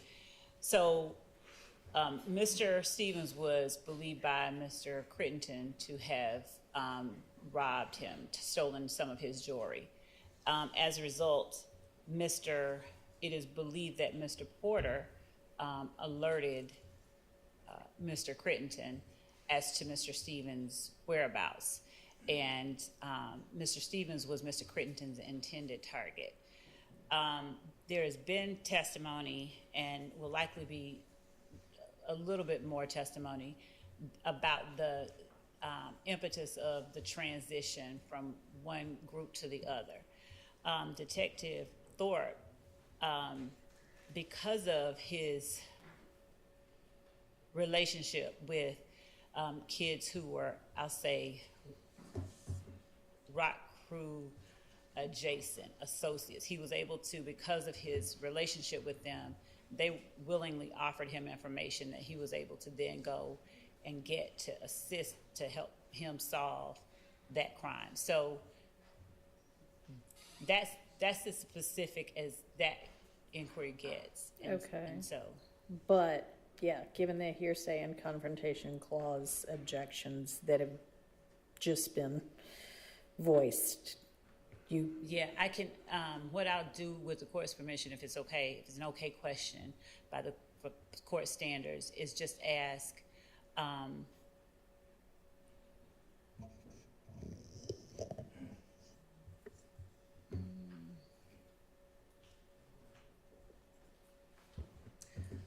well, given that that was what I was going to pull out, whatever the court's ruling is. well, it seems like the only way he would know that is through his investigation, and given that it was an investigation, that would be testimonial, and and they're not, he's not talking about what they said, he's just saying that they were able to. And he's going to be saying, I important. learned XYZ. Well, how did you learn it? Well, somebody told me. Right. So it's still hearsay, So I even if can- you rephrase it in a different way. Right, I can withdraw. Okay, I can. all right. Your Honor, I appreciate the fact that the state's withdrawing this line of inquiry. However, I would just like to say, moving forward, this is an example. This alleged crime, it was adjudicated in court from 2011, I believe, is not on the indictment. There was no 404B notice. There was no 418 notice. There was no discussion of this as an intrinsic act. So, I just don't think that we should just be bringing up wholly unrelated murders just willy-nilly without at least noticing the other side of our plans to do so. That seems reasonable. Your Honor, as it relates to the information that I elicit from the witnesses, it's nothing that hasn't been, number one, it's not 404B because I'm not saying that any one of the defendants committed this act. In fact, it was alleged that Trontavia Stevens was the intended target. So, in as much as the questions that I ask may involve incidents that YSL members were involved in, number one, it's going to be things that have been provided in discovery, but number two, just because it's another act or overt act, and I think that my brief to the court sort of addressed this, but it's relevant information and evidence of the existence and the nature of the enterprise that they claim is a rap group. So every time that we present evidence of something that proves the existence of the enterprise and the nature of the enterprise, there has been and will be the objection that it's 403, it's too prejudicial, but the point is that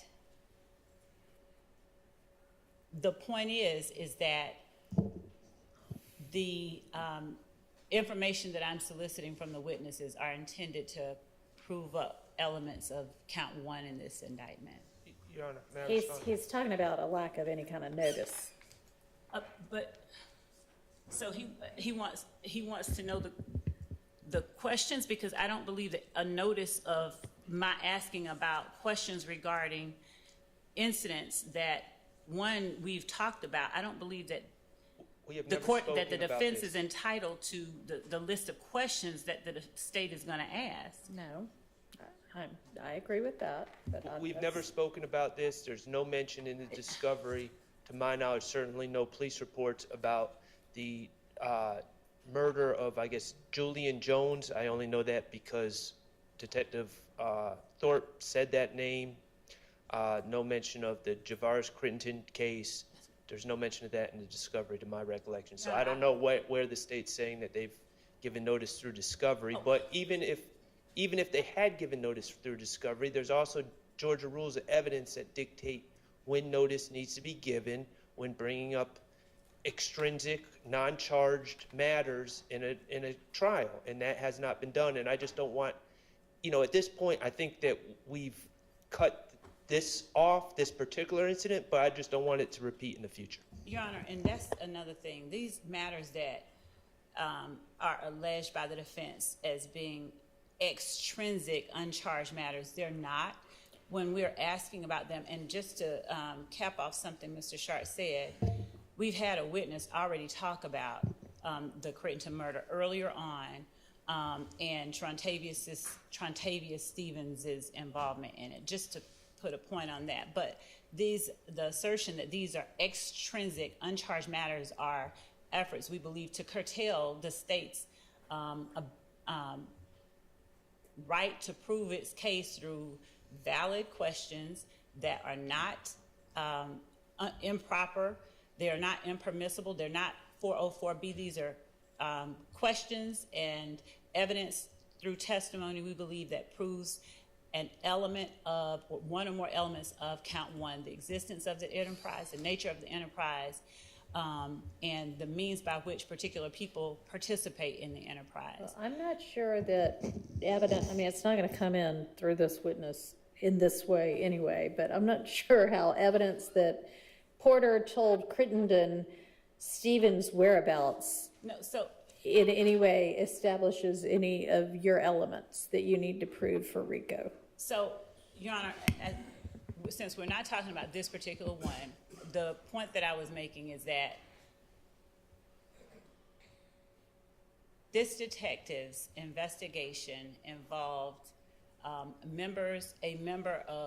two members of Rock Crew, and information he was able to obtain through other persons associated broadly. I'm not arguing or trying to get that in. I'm saying that there will be times when we are asking about matters that I have heard alleged are extrinsic, but they are not. And I guess it's on, if there's an objection, that's one thing, but the defense is in no way entitled to know every time we're going to ask about something that tends to prove what it is that we are alleging in the indictment.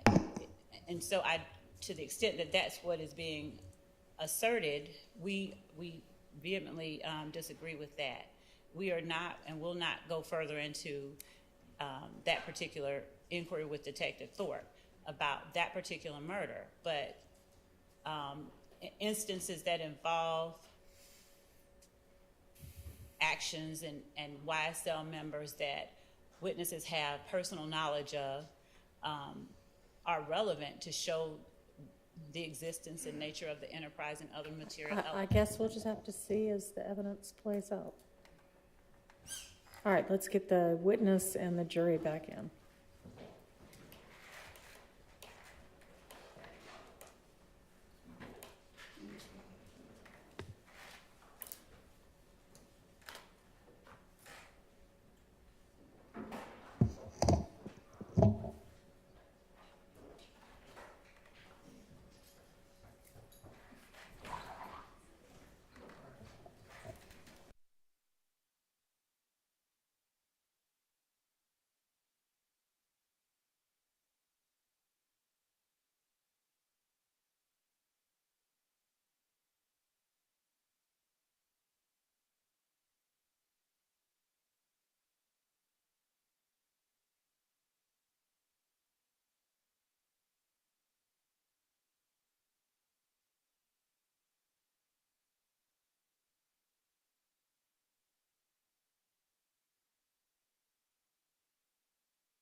Thanks for y'all's patience.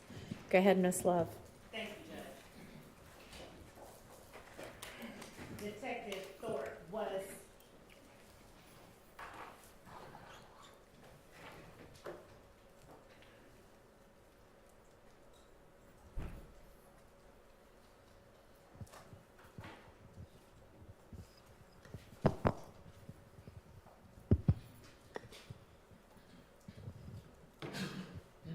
the investigation into the murder of Donovan Thomas the most exposure or most extensive investigation you've done that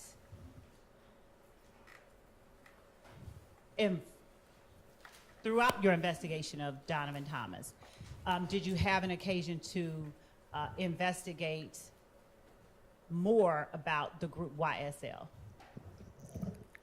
Yes, ma'am. Was that the most extensive investigation that you have done that has involved or in which the name or group YSL has come up? Objection, Your Honor. Sustained. What is the, when you went out to Van Ira on January the 11th of 2015, was Deshaun Quarterman the only one you talked to? If I recall, yes. Did you speak with an Emmett Yarborough as well? Yes. All right. Excuse me. Without talking about anything that Emmett Yarborough said,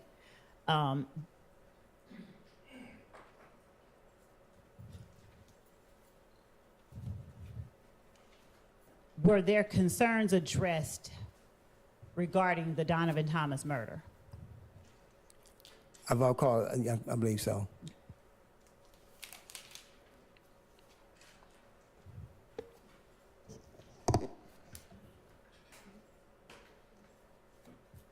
When you collect shell casings, as you, or did you direct, I'm sorry, when you are on scene as lead detective, do you or other homicide detectives working sort of in tandem with you, do you all direct the collection of those shell casings? Yes, ma'am.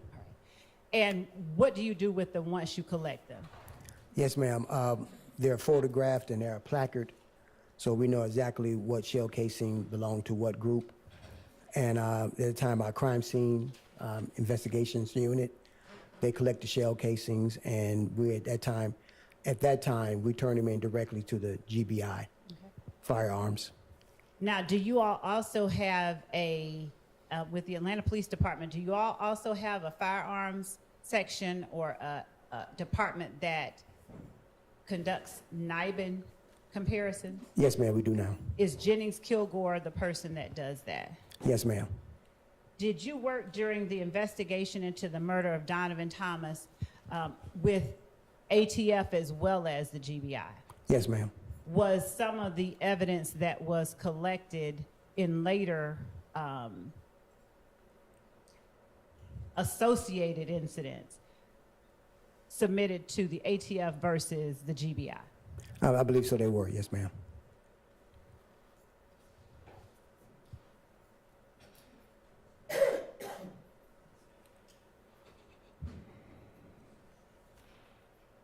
Did you collect the firearm, or did you interact with the person that you saw going into the barber shop with the assault rifle? Yes. Right. Did you collect that firearm? Yes, I did. At various points in your investigation, did you gain information that caused you to interact with a Quintez Griffin? Yes, ma'am. And did that person have a nickname? Yes, ma'am. What was that nickname? Head, H-E-A-D. Now, how was Head ever brought in as a suspect? Yes, he was. And was he interviewed? Yes, he was. Did you collect any information, any evidence from that arrest of Quintez Griffin? Yes. And was that evidence submitted to the GBI or the ATF? Either one? Yes, ma'am. All right.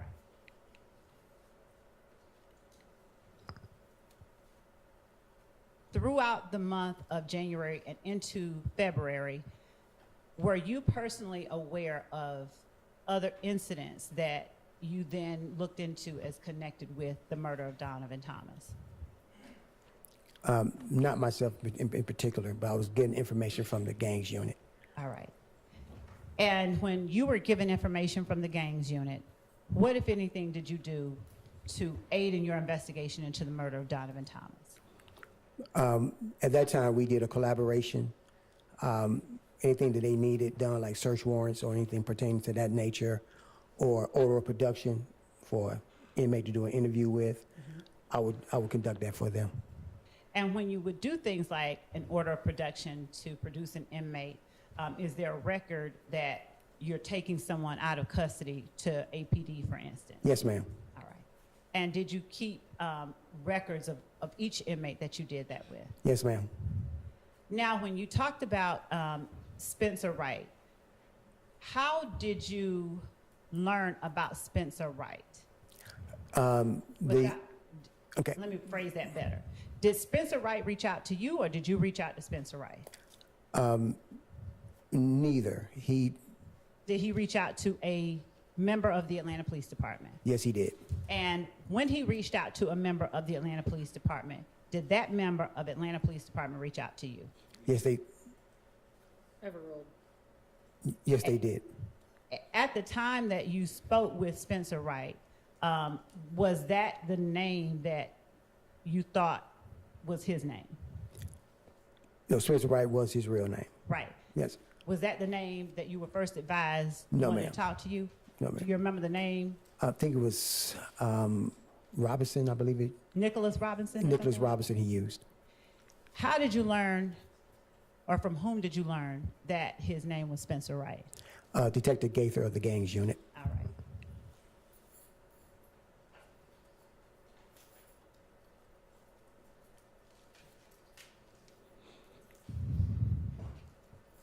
Between January of 2015 and October of 2015, when you interacted with Spencer Wright, were there any other steps that you took that you can describe for the jury to help you solve the murder of Donovan Thomas without going into anything anybody said, just the steps that you took?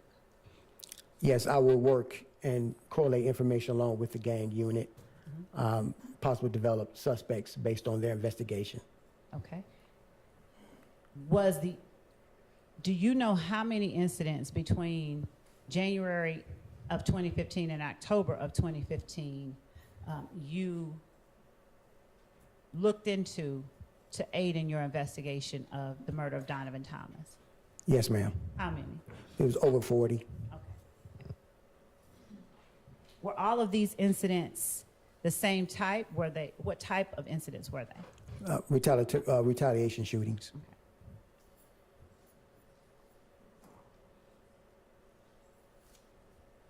Did you interview the people who were affected by the shootings? Did you have an occasion to interact with or interview any of the people who were affected? No. Did members of the Atlanta Police Department, Yes, ma'am. responding officers, Yes, ma'am. In the gang unit. and was it always Detective Dennis and Detective Gaither, or did, for instance, Investigator Connor, Investigator Price, and other people help you? Sustained. Was it always Detective Dennis and Detective Gaither? Yes, ma'am. Sustained.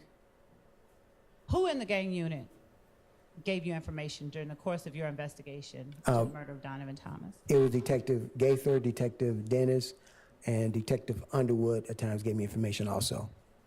Detective Underwood, did she work in any other capacity with any other agency? I believe she worked hand in hand with the ATF. Okay. Was she a task force officer? I believe so. Yes, ma'am. Did Detective Underwood ever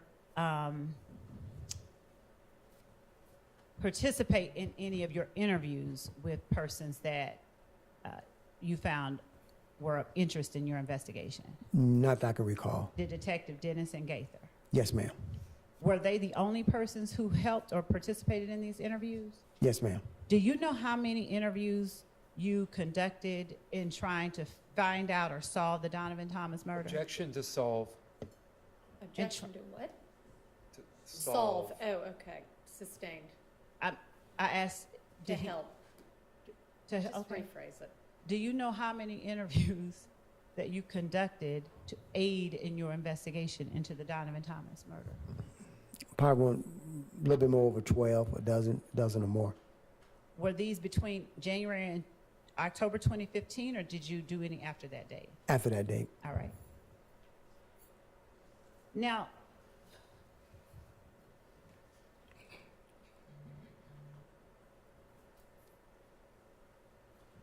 at some point, do you try to locate or determine what vehicle that is that you saw, that grayish vehicle that you saw in the surveillance? Yes, ma'am. What steps do you take to identify that vehicle?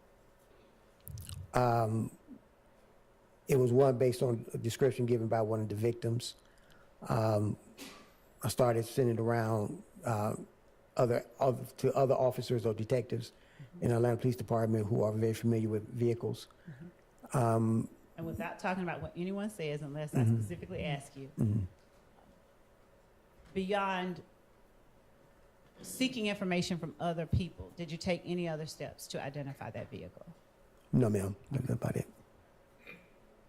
Did you, at what point did you learn of a did you ever learn of a specific make and model vehicle that you were interested in that investigation of Donovan Thomas's murder? Yes, ma'am. What was the specific make and model of the vehicle you were interested in? I believe it was an Infiniti Q35. And do you know if the Infiniti Q35 preceded any other model? No, not to my knowledge. Now, when you became interested in the Infiniti Q35, did you do anything to determine who had or whose vehicle it may have been? Yes, ma'am. Are you able to tell the jury whether you got that information from a source, one particular source, or multiple sources? Multiple sources. How many times did you talk to Kenneth Copeland? Maybe a total, maybe 4, I believe. Did Kenneth Copeland provide you information that you were able to, in any way, use to get more information about the murder of Donovan Thomas? Yes, ma'am. Did he provide you information that you were able to confirm or deny was accurate? Yes, ma'am. Did you take steps to confirm or deny the accuracy of the information you were given by Kenneth Copeland? Yes, ma'am. Were you ever given phone numbers by Kenneth Copeland? I can't recall. Were you ever given information regarding vehicle rentals by Kenneth Copeland? Yes, ma'am. Before 2016, did you go or make any efforts to try and locate information about that vehicle? Yes, ma'am. Now, what vehicle information did you get that you tried to follow up on before 2016? That it was possibly a rental, And a rental from where? the airport. And did you ever go out to the airport before 2016 to try and get information about it? I believe I did. Were you successful? No, ma'am. Now, after a certain point, do you keep your file with you and that's the end of it, or do you turn it over to the district attorney's office at some point? Turn it over to the district attorney's office upon their request. When you turn the file over to the district attorney's office, does the investigation, or do you stop working on the crime itself? No, ma'am. Do you work with any particular people to further investigate the crime? Yes, ma'am. Is there any one particular person at the district attorney's office back in 2016 that you worked with to try and further investigate the murder? Yes, ma'am. Senior ADA Mike Sprinkle. All right. Do you know what his job was at the district attorney's office during that time? Yes, ma'am. Did he work primarily homicides? Yes, ma'am.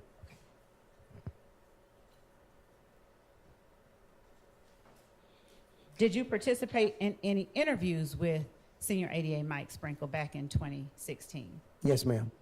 Based on, were you able to get information from Senior ADA Mike Sprinkle that you didn't have before 2016? Yes, ma'am. Did you make any effort to follow up on that information? I did, because I worked with him. He was doing the follow-ups and let me know. Okay.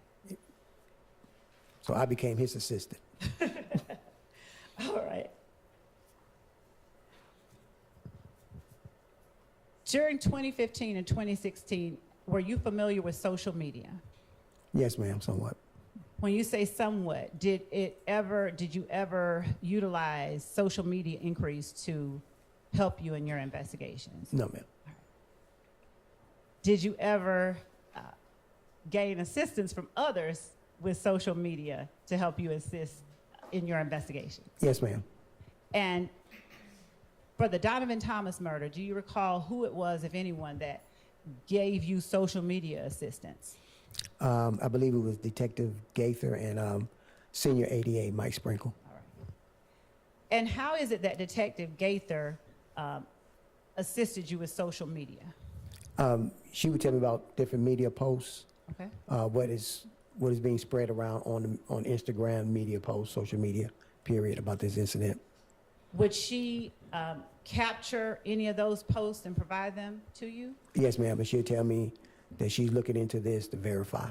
Okay. What about Senior ADA Sprinkle? Did he look into social media information to help you in your investigation? Yes, he did. Did he provide you with social media accounts and posts that aided you in your investigation? Yes, ma'am. Okay.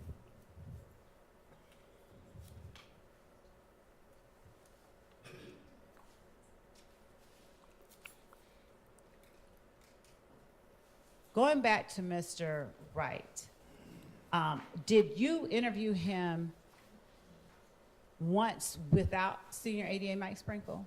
Yes, ma'am. Did you interview him again with Senior ADA Mike Sprinkle? Yes, ma'am. All right. What about Quindarius Zachary? Did you ever conduct any interviews of Quindarius Zachary, not getting into anything he said? Yes, ma'am. Do you know how many you conducted? Maybe about 2 or 3. Okay. Did you take any steps to compare information you got in one interview with information you may have gotten in another interview? Yes, ma'am. Did you in any way use those comparisons to sort of either dispel information as untrue or corroborate information? Yes, ma'am.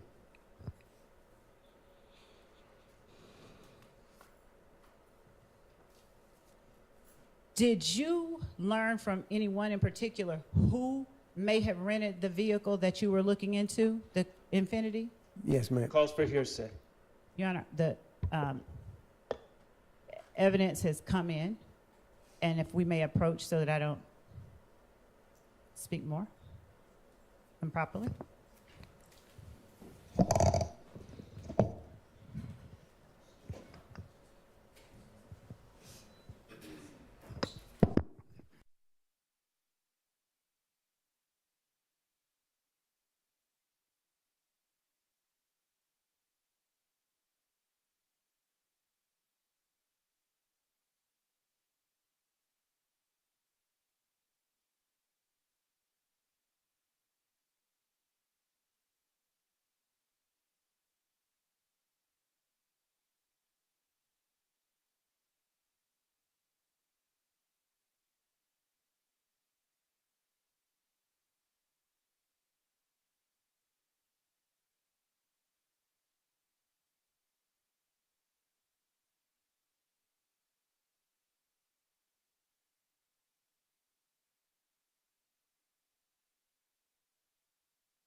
Thorpe, before you got the name Jeffrey Williams from Kenneth Copeland as being the person who rented an Infiniti from Hertz, did you know that Jeffrey Williams had rented an Infiniti from Hertz? No, ma'am.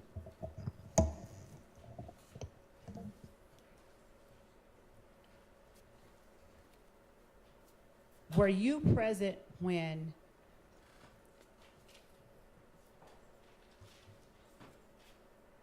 are you aware of whether members of the district attorney's office, in conjunction with the Atlanta Police Department, went back out to Hertz in 2016? Yes, ma'am, I'm aware. Did you all talk to the same set of people? When you went in 2015, do you know if who you talked to was the same persons that they talked to in 2016? I do not recall. I do not know if they were the same person. And were you able to get more information in 2016 once you began working with the district attorney's office? Yes, ma'am, a lot. Did you use that information gained from Hertz to aid in your investigation into the murder of Donovan Thomas? Yes, ma'am. Without saying what was said to you, were you able to determine during your investigation if people went outside of Atlanta after the murder of Donovan Thomas? I do not know about that part. Did you get any phone records during your investigation into the murder of Donovan Thomas? Yes, I did. Did Detective Gaither aid you in getting some of those phone records? Yes, ma'am. And when you get phone records in investigations like this, would you tell the jury how it is that these records assist you in your investigation in trying to determine who murdered somebody? Yes. We use the cell phone records to plot their course of travel. Also see if they was in the area where the incident took place based on the cell tower. Also, we try to see, based on their call logs, who did they call before, during, and after the incident. Do you remember all of the phone records that you gained or gathered through this investigation from 2015 through 2016, either alone or with other members of the Atlanta Police Department or the DA's office? Yes, ma'am. Would you tell the jury, without getting into the details about the phone records themselves, some of the persons whose phone numbers you sought and were able to obtain? Yes, ma'am. Now, who are some of the people whose phone numbers you got during this investigation? I believe it was Kenneth Copeland, Demikian Garlington, can't recall the other person's real name. Knew him as Montonk, I believe it was. Antonio Sledge? Yes, ma'am. Uh-huh. Who else? Who else's phone numbers do you recall getting throughout this investigation? I believe that's the ones that I targeted on. Okay. Were other numbers provided to you by members of the DA's office or members of the gang? Yes, ma'am.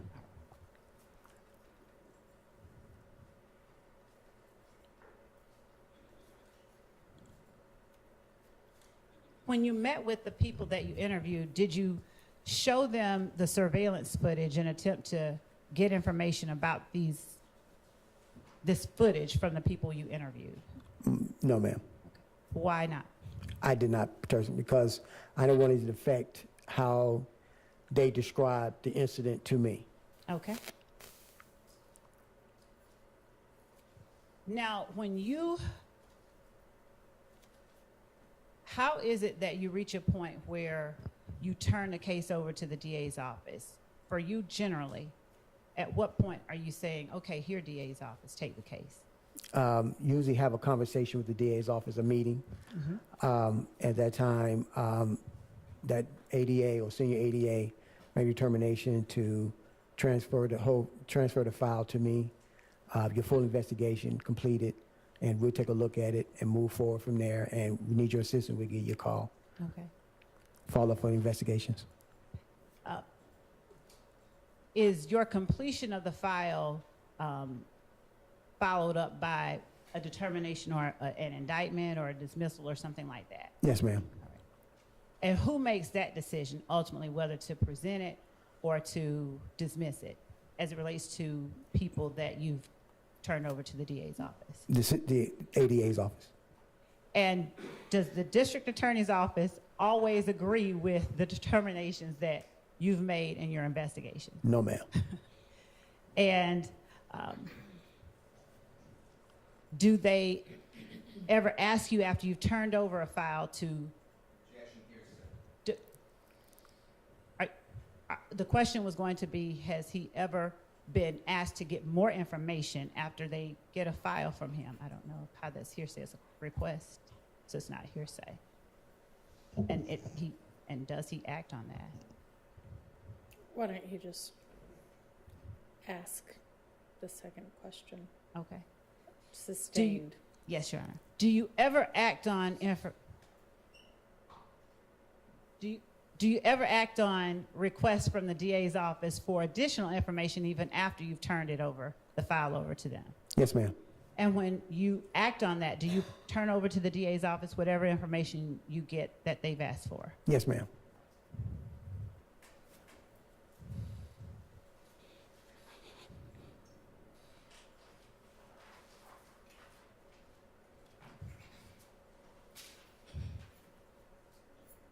In the Donovan Thomas murder, do you know whether the shell casings from those scenes you described were compared to see if there were any Nibin matches? Yes, ma'am. Was that done at your request, the gang units, or someone else's? My request.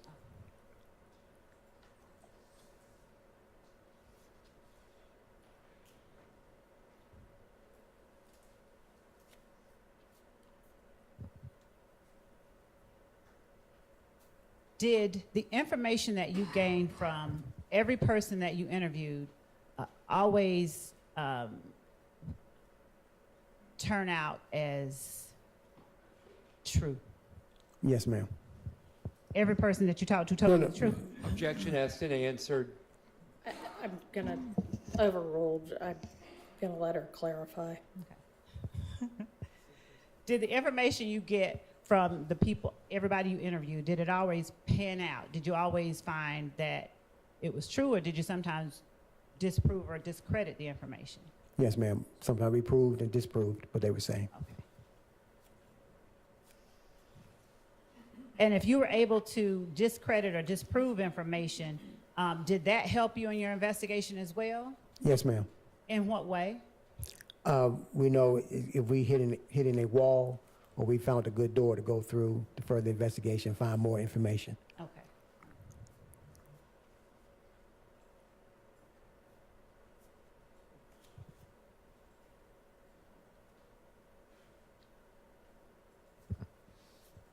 Do you particularly, in your homicide investigations, ever attempt to listen to jail recordings to get more information about your homicide? Yes, ma'am. And did the DA's office get you information about jail recordings that aided in your homicide? Yes, ma'am. Was that Senior ADA Mike Sprinkle? Yes, ma'am. Did you also work with David White? Yes, ma'am. And was that ADA Sprinkle's investigator? Yes, he was. Was Mr. White able to get you even further information that helped in your investigation? If I recall correctly, yes, ma'am, he did. Do you know where, did you ever determine where the vehicle that you were interested in from Hertz ended up? No, ma'am, I was able to determine what happened to it. Do you know if Excuse me. ADA Sprinkle and Investigator White investigated that further? Yes, ma'am. Objection, Your Honor, calls for hearsay. Sustained. Okay.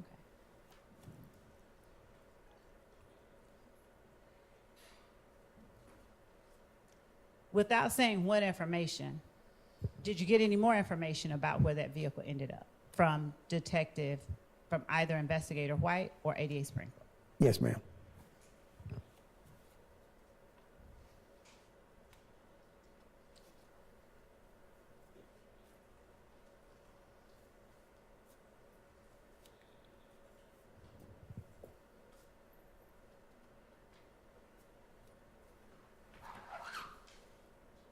When you got phone numbers to look into, were some of those numbers given to you during the interviews of the persons who, for instance, if you're interviewing me, I offer you my number.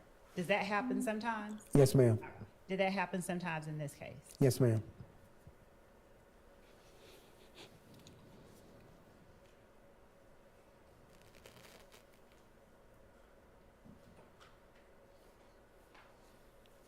Where was Spencer Wright located when you first went to talk to him? He was involved in an incident and he was transported to the homicide office. Okay. I can't recall what street he was on. Had he been arrested? Yes, ma'am. And was he trying to offer up information to sort of get some kind of help with his case? Not to my recollection, no, ma'am.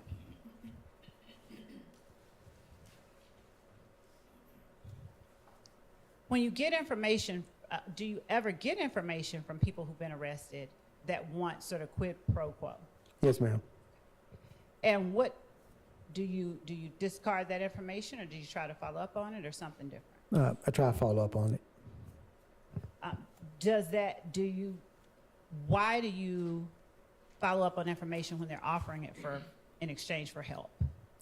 Because that's part of the investigation process. You just got to figure out if they're telling the truth.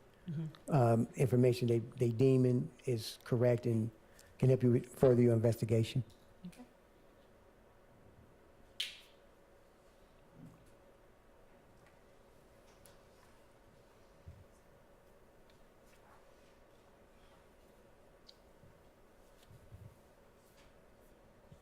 Were you able to get information about persons you did not previously find of interest after you began working with ADA Sprinkle?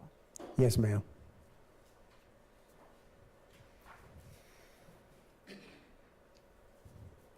Now, when you get to the point where you turn over a case to the district attorney's office, do you have to make arrests? I mean, have you at that point made arrests or taken out warrants?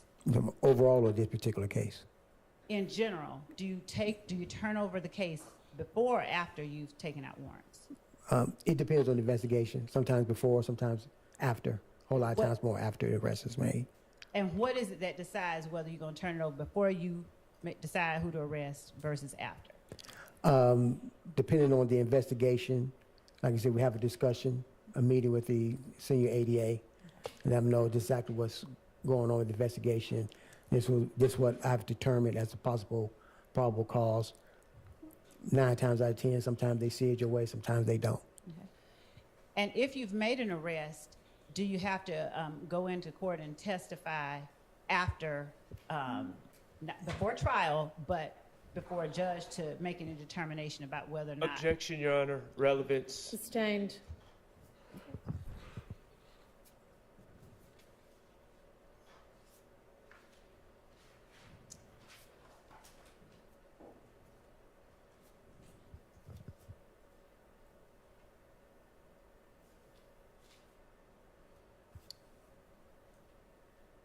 Were some of the people that ultimately you believe,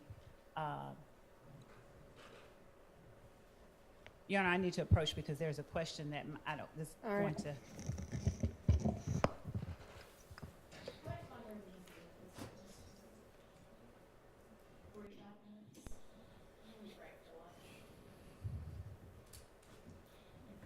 All right, so we're going to take our lunch break now, and let's be back at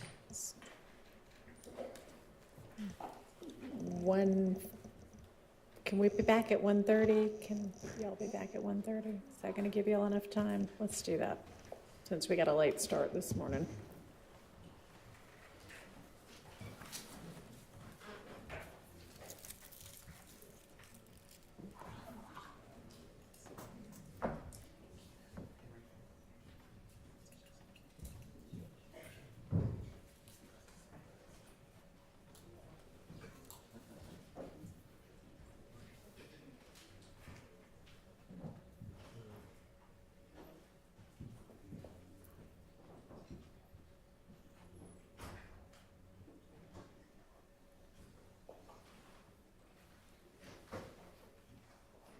All right, Detective, you can step out and we'll see you back at 1:30. Yes, ma'am.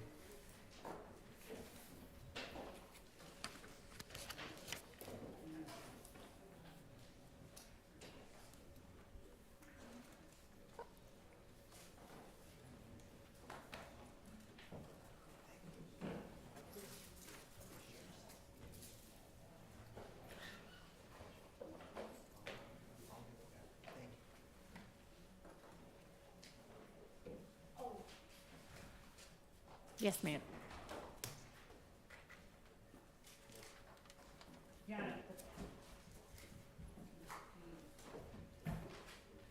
The question that I was going to ask was regarding some of the people that he arrested that ultimately did not end up on the indictment.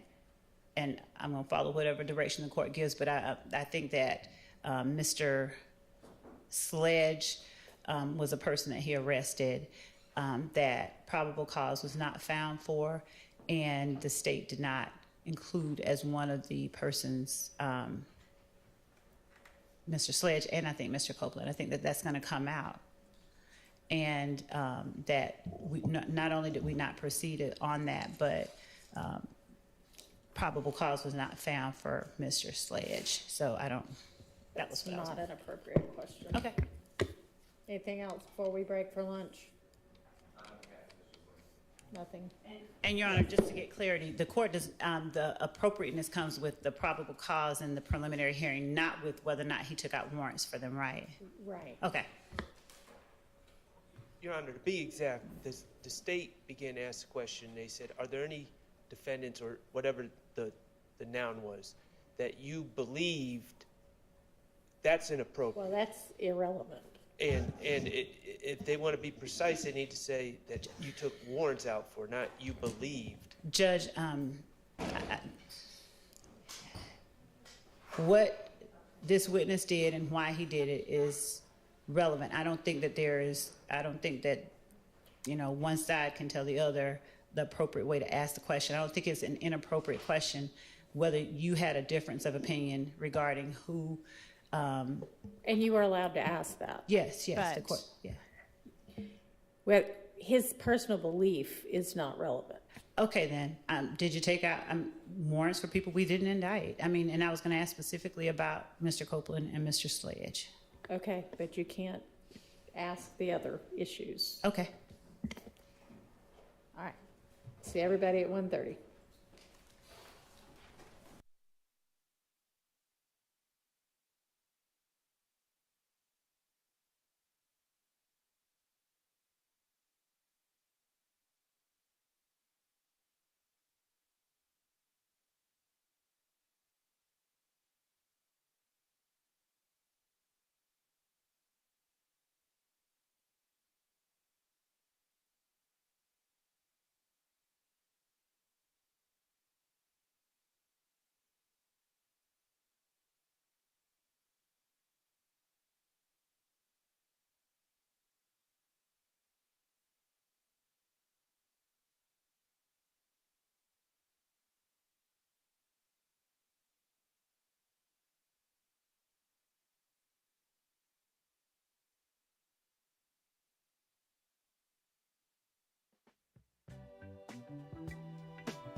Sylvia in that courtroom grind.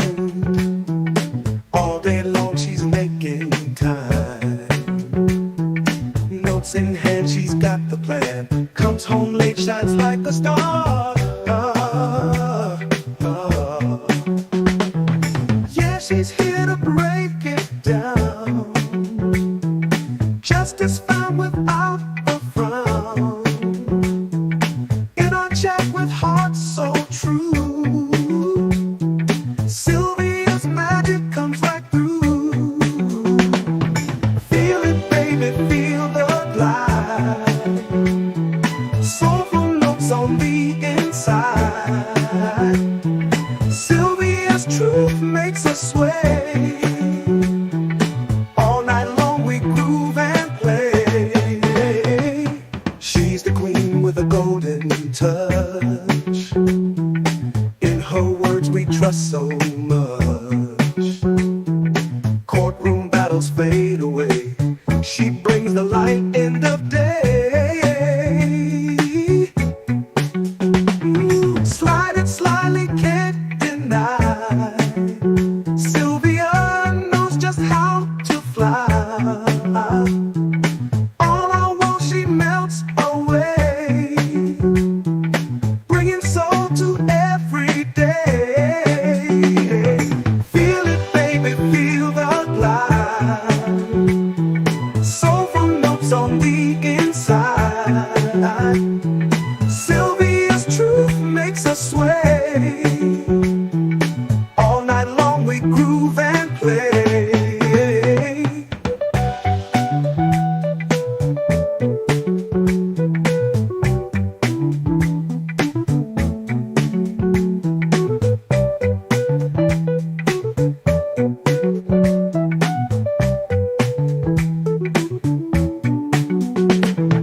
Feel it, baby, feel the glide.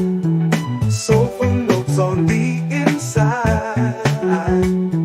Sylvia's truth makes us sway. All night long we groove and play. Groove and play. Ooh, ooh,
Sylvia in that courtroom grind.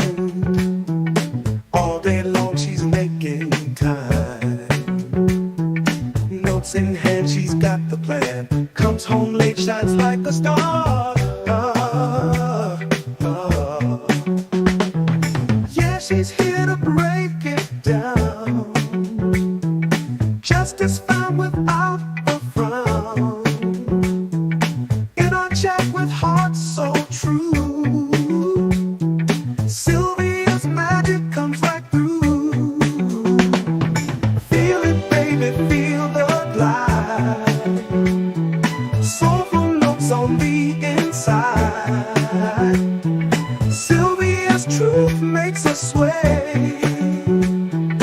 All night long we groove and play. She's the queen with a golden touch. In her words we trust so much. Courtroom battles fade away. She brings the light in the day. Slide it slyly, can't deny.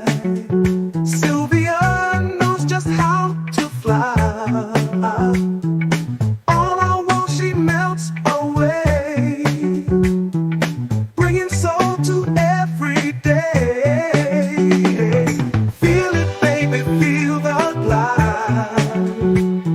Soulful notes on the inside. Sylvia's truth makes us sway. All night long we groove and play.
Sylvia in that courtroom grind. All day long she's making time. Notes in hand, she's got the plan. Comes home late, shines like a star. Yeah, she's here to break it down. Justice found without a frown.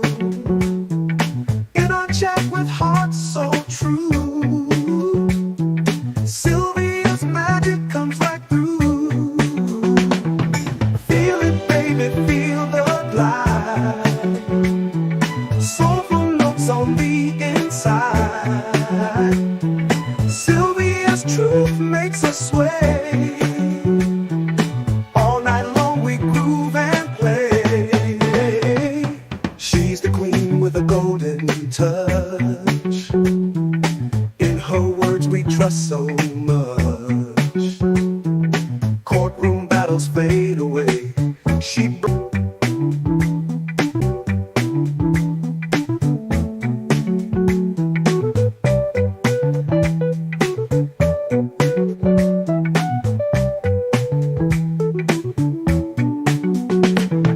feel it, baby, feel the glide. Soulful notes on the inside. Sylvia's truth makes us sway. All night long we groove and play. Groove and play. Ooh,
Sylvia in that courtroom grind.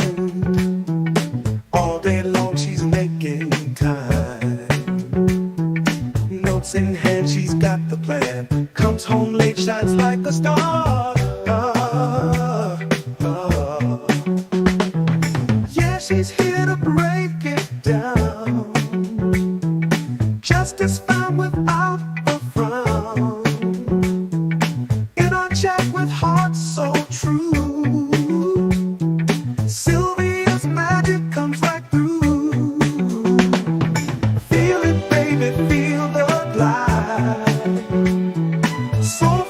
notes on the inside. Sylvia's truth makes us sway. All night long we groove and play. She's the queen with a golden touch. In her words we trust so much. Courtroom battles fade away. She brings the light end of day. Slide it slyly, can't deny. Sylvia knows just how to fly. All I want, she melts away, bringing soul to every day. Feel it, baby, feel the glide. Soulful notes on the inside. Sylvia's truth makes us sway. All night long we groove and play.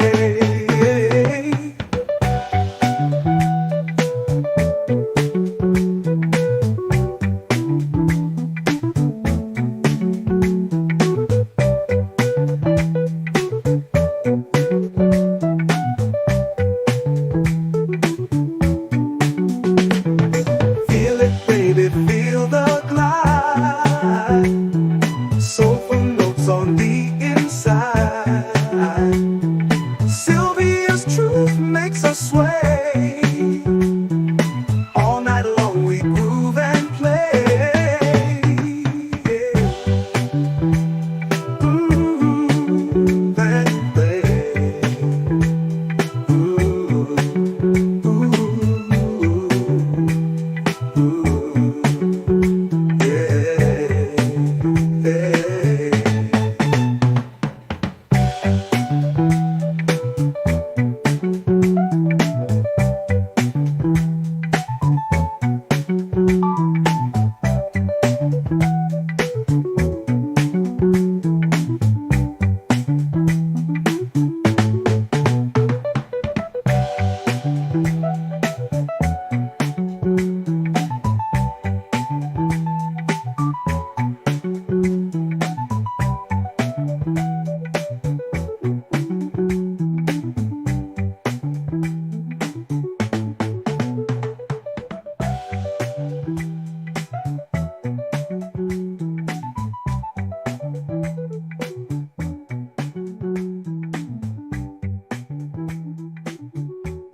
Sylvia in that courtroom grind. All day long she's making time. Notes in hand, she's got the plan. Comes home late, shines like a star. Yeah, she's here to break it down. Justice found without a frown. In our chat with hearts so true, Sylvia's magic comes right through. Feel it, baby, feel the glide. Soulful notes on the inside. Sylvia's truth makes us sway. All night long we groove and play. She's the queen with a golden touch. In her words we trust so much. Courtroom battles fade away. She brings the light end of day. Slide it slyly, can't deny. Sylvia knows just how to fly. All I want, she melts away, bringing soul to every day.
like a star.